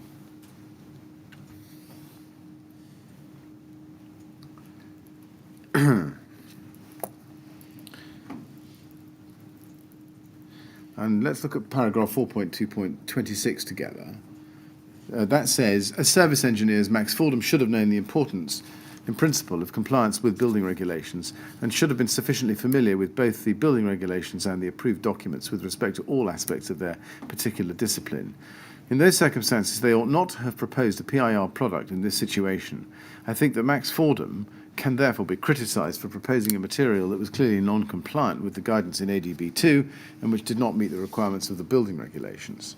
Now, on that paragraph, can I just ask you, in proposing the Celotex FR5000 product, would you expect the reasonably competent architect to understand that the M&E engineer, in this case Max Fordham, had made its proposal on the basis of the thermal performance aspirations and thickness requirements which Studio E had set? As opposed to complying with the fire aspects. Is that what you're asking? Well, I'm asking you whether you would understand the reasonably competent architect to have understood that the M&E engineer, in this case Max Fordham, had put forward its proposal for thermal aspirations, performance aspirations, and thickness requirements based on what the architect itself had set. Well, I think that the U value target was something that emerged through discussion between the parties, which is a perfectly normal thing. having established the target U value, yes, I would expect Max Fordham's to have proposed a way of complying with that U value. Yeah. Okay. But does that then raise this question? Would a reasonably competent architect expect that the M&E engineer had given consideration to the fire performance properties of that product?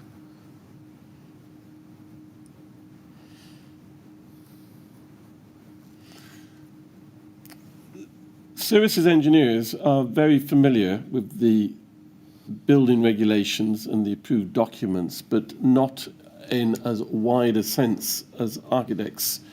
The origins of the building regulations are in the early part of the 19th century public health legislation. Public health is drainage and water and safety in that respect.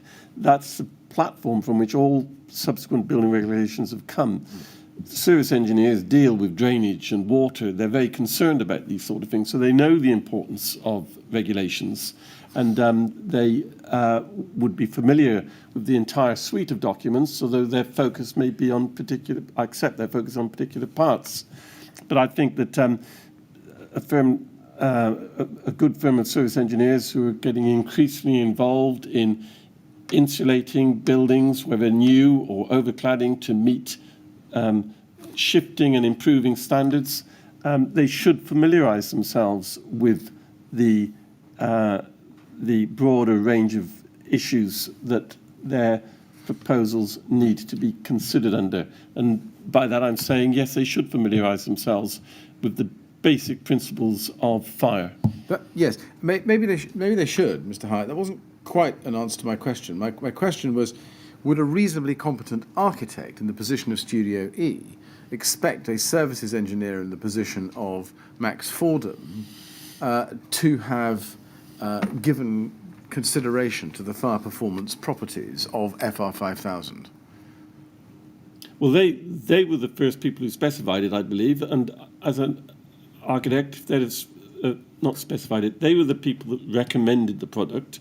If they had recommended it to me, I would expect that recommendation to be based on a reasonably careful assessment of the product, and I would not expect them to be recommending a product which fails at the first post, because it isn't going to get past Part B. Let me try it slightly differently.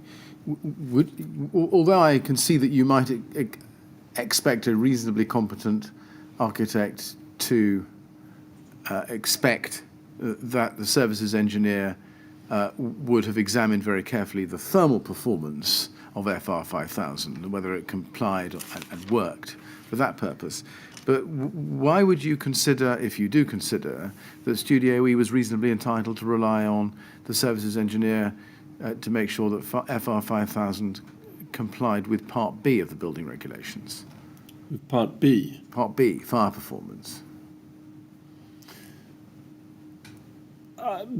Because they're they're working in this territory extensively, and I would have thought their experience would have informed their recommendations. Having said that, I'm clear that the final responsibility for this, the screening of this, that responsibility lies with the architect.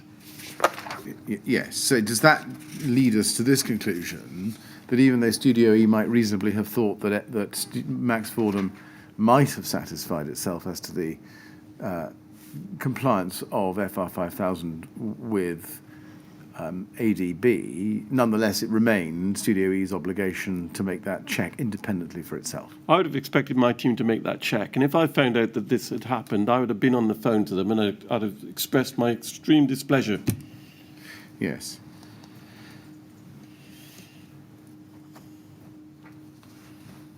I hope that was clear. That was clear. Yep. Thank you.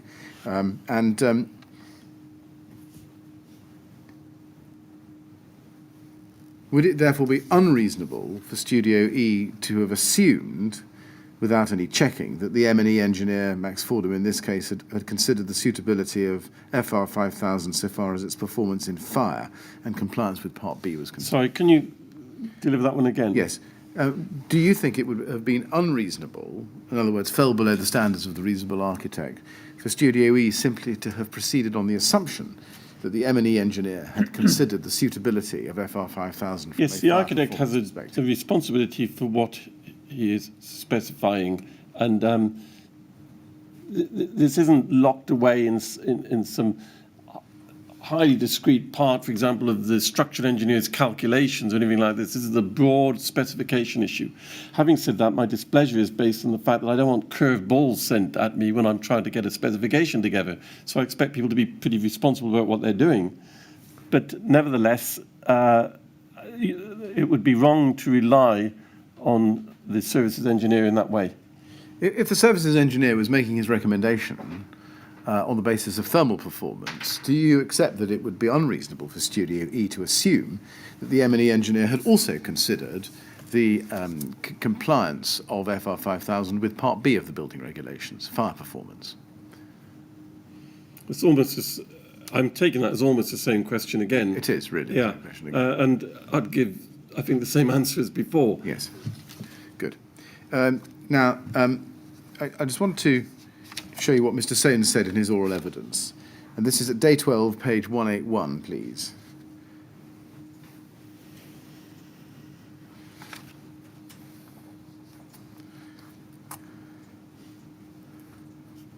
And if we can go to line 17,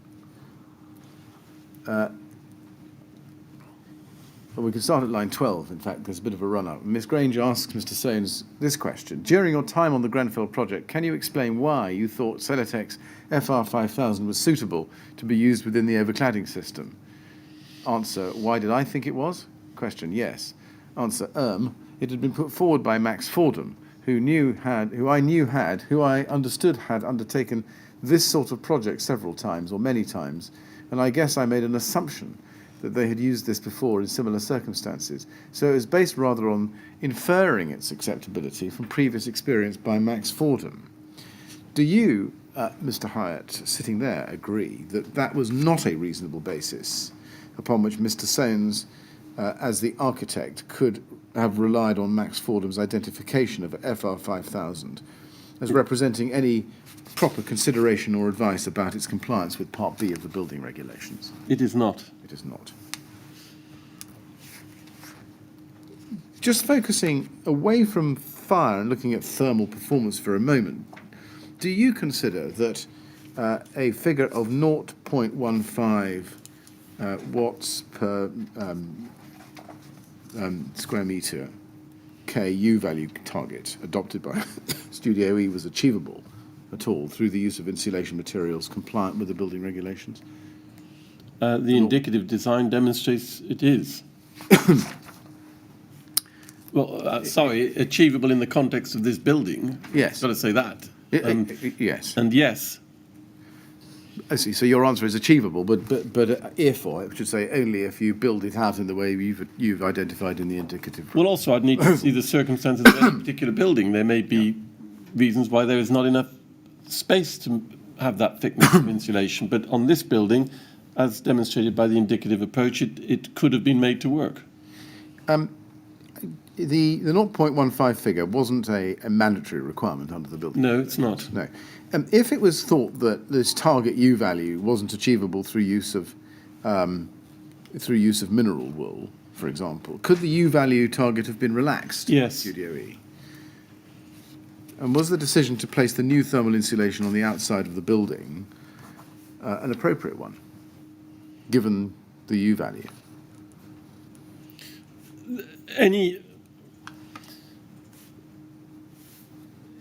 If I just use the broad heading of save the planet, any insulation on the outside of the building is going to do a good job, because what it effectively does is turns the entire concrete structure of the building into a great heat or cool sink. So the insulation on the outside of the building is going to enable that structure to stay cooler in the summer, therefore less air conditioning to get temperatures down, and warmer in the winter. So it was the right place to put it from that point of view.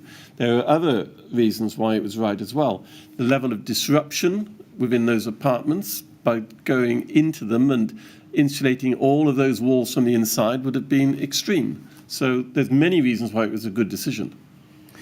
Now, moving on, the Stage C report done by Studio E was completed, I think, in October 2012, wasn't it? Right. Yes. Is it? I don't remember the dates, Oh, I see. but I rely on you. It was. Take it from me that it was. And is it right that the Stage C report set out the preliminary design decisions and materials to be incorporated within the refurbishment? Yes, I've seen that report, and it's a very thorough document. And the design then developed significantly in the period following the Stage C report, after October 2012. Yes.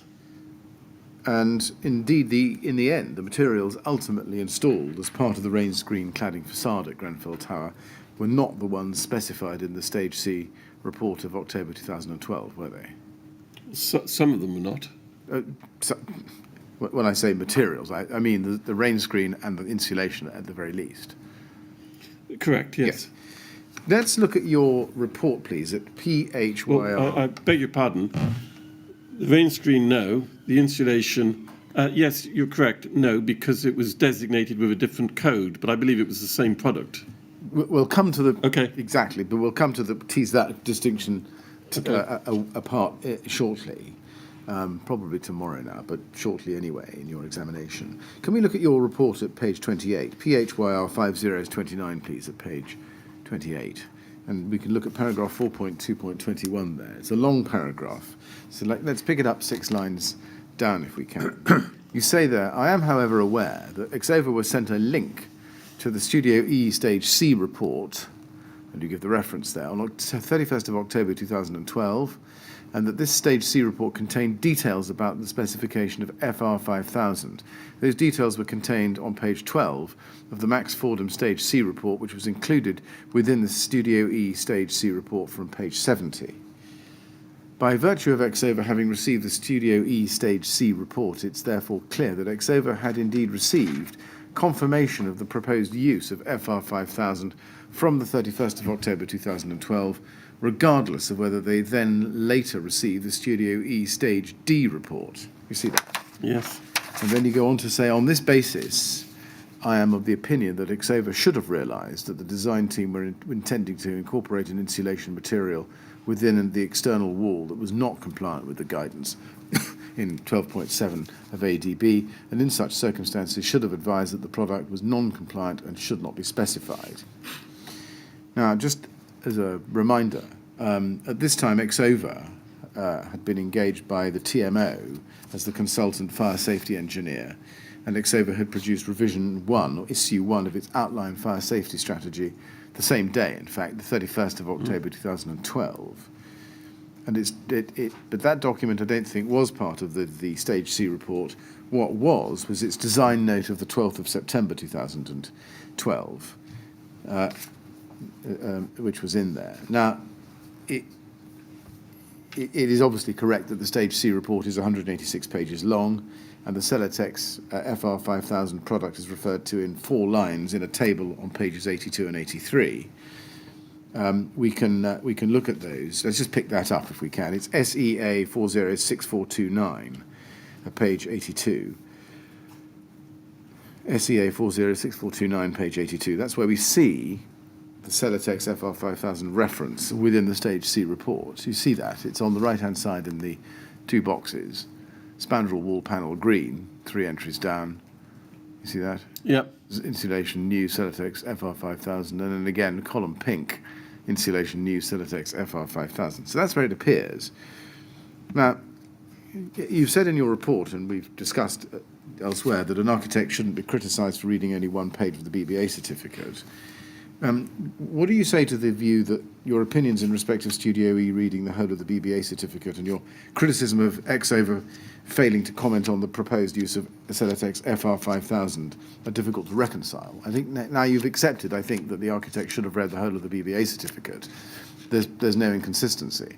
The architect should have read, Exova should have read, the FR 5000 reference here as well, shouldn't they?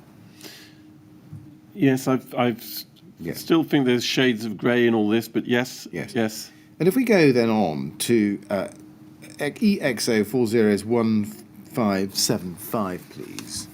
This is an email chain from October 2012.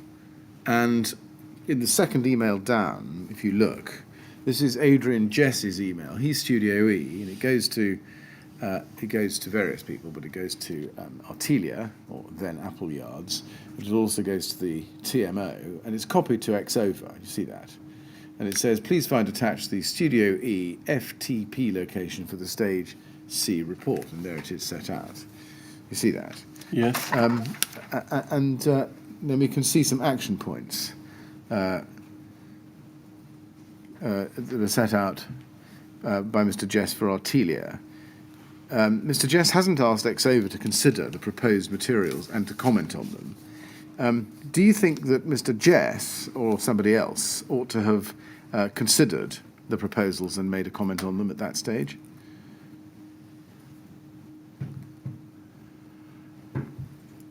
Do I think Mr. Jess should have?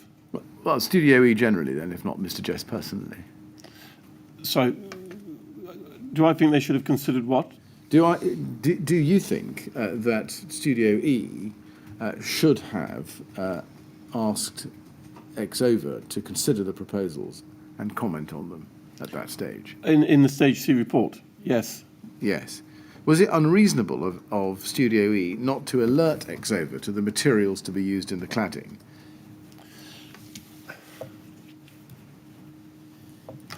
Well, the report is the report, and I don't think I would expect Studio E to have summarised the report or the principal headings that they particularly want Exova to look at.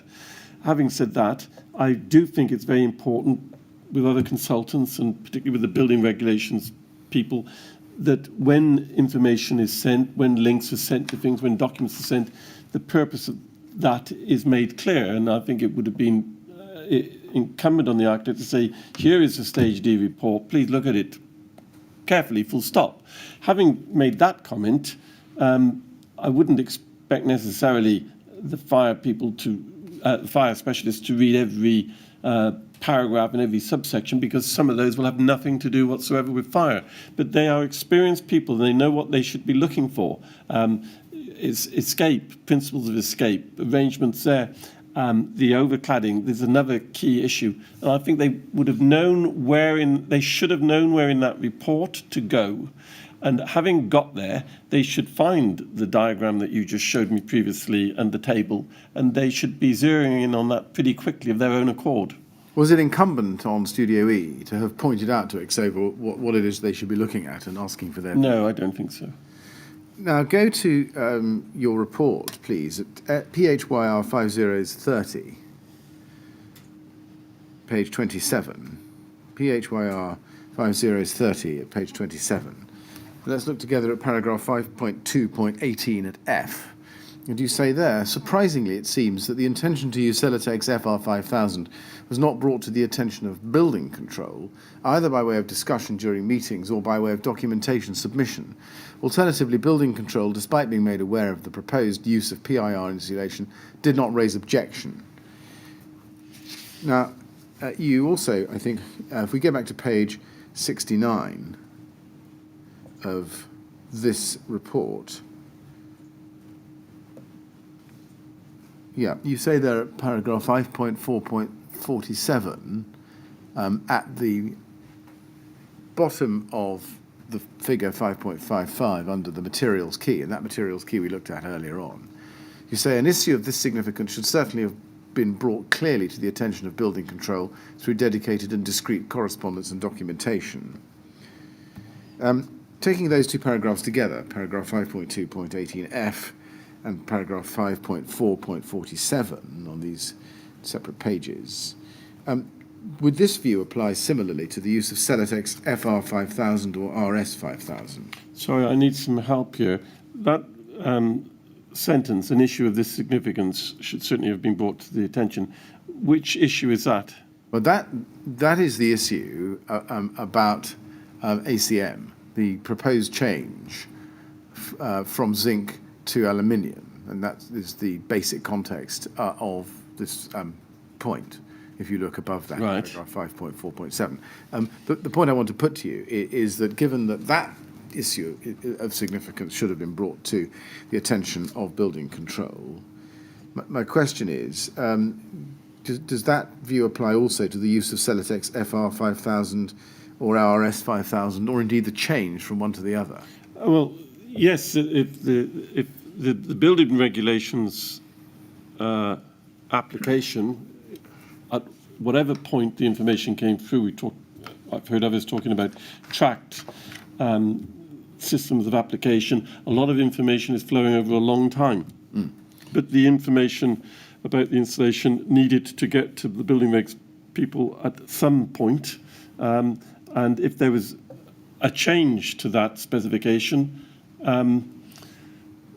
I think it should have, I'm hesitating slightly, I think it should have been brought to their attention. But if the architect was confident that the change didn't make any change in its status in terms of compliance, then maybe he or she could confidently proceed. But essentially, if a product has been, if a product has been described as part of a building regs application, and that product is going to change, then I think that it's incumbent on the architect to advise building control accordingly. Right. Do you think it was Sorry, incumbent... that was a bit of a long answer. No, that's all right. Do you think it's incumbent on Studio E to have drawn Exover's explicit attention to the proposed use of Celotex FR 5000? Well, yes, but in that sense, it was there in the report, in the Stage C and D report. And do you think it was incumbent upon Studio E to draw Exover's attention to the change from FR 5000 to RS 5000 in the summer of 2014? Well, firstly, it's clearly there in the report anyway to start with. Yes, if the product is changing, and Exover have given advice based on one piece of information, if the information upon which their advice was given has changed, then they should be told. You say it's clearly there in the report, but there's no report which ever identifies the fact that FR 5000 is not being used and RS 5000 is being used instead. Right, yes. But there was a change, and my question is, was it incumbent on Studio E to go to Exover and ask them to confirm to them whether the change was appropriate and whether RS 5000 could be used in this rain screen system? Yes, I think that follows, yes. Yes.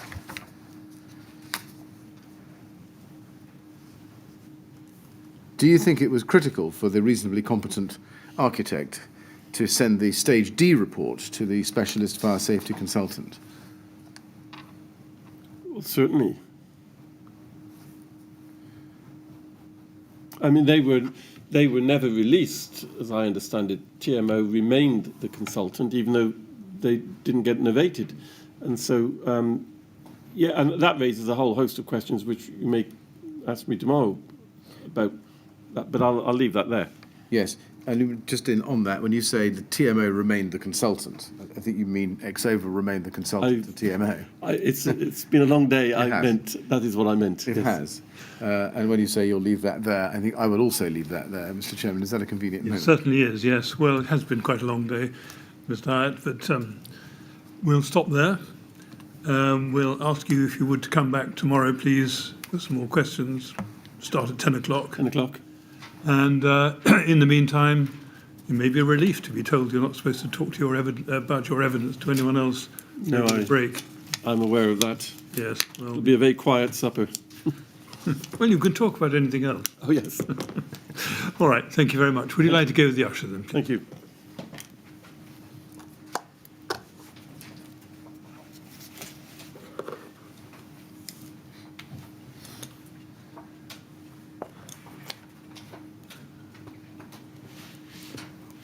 Right. Thank you very much. 10 o'clock tomorrow then, please.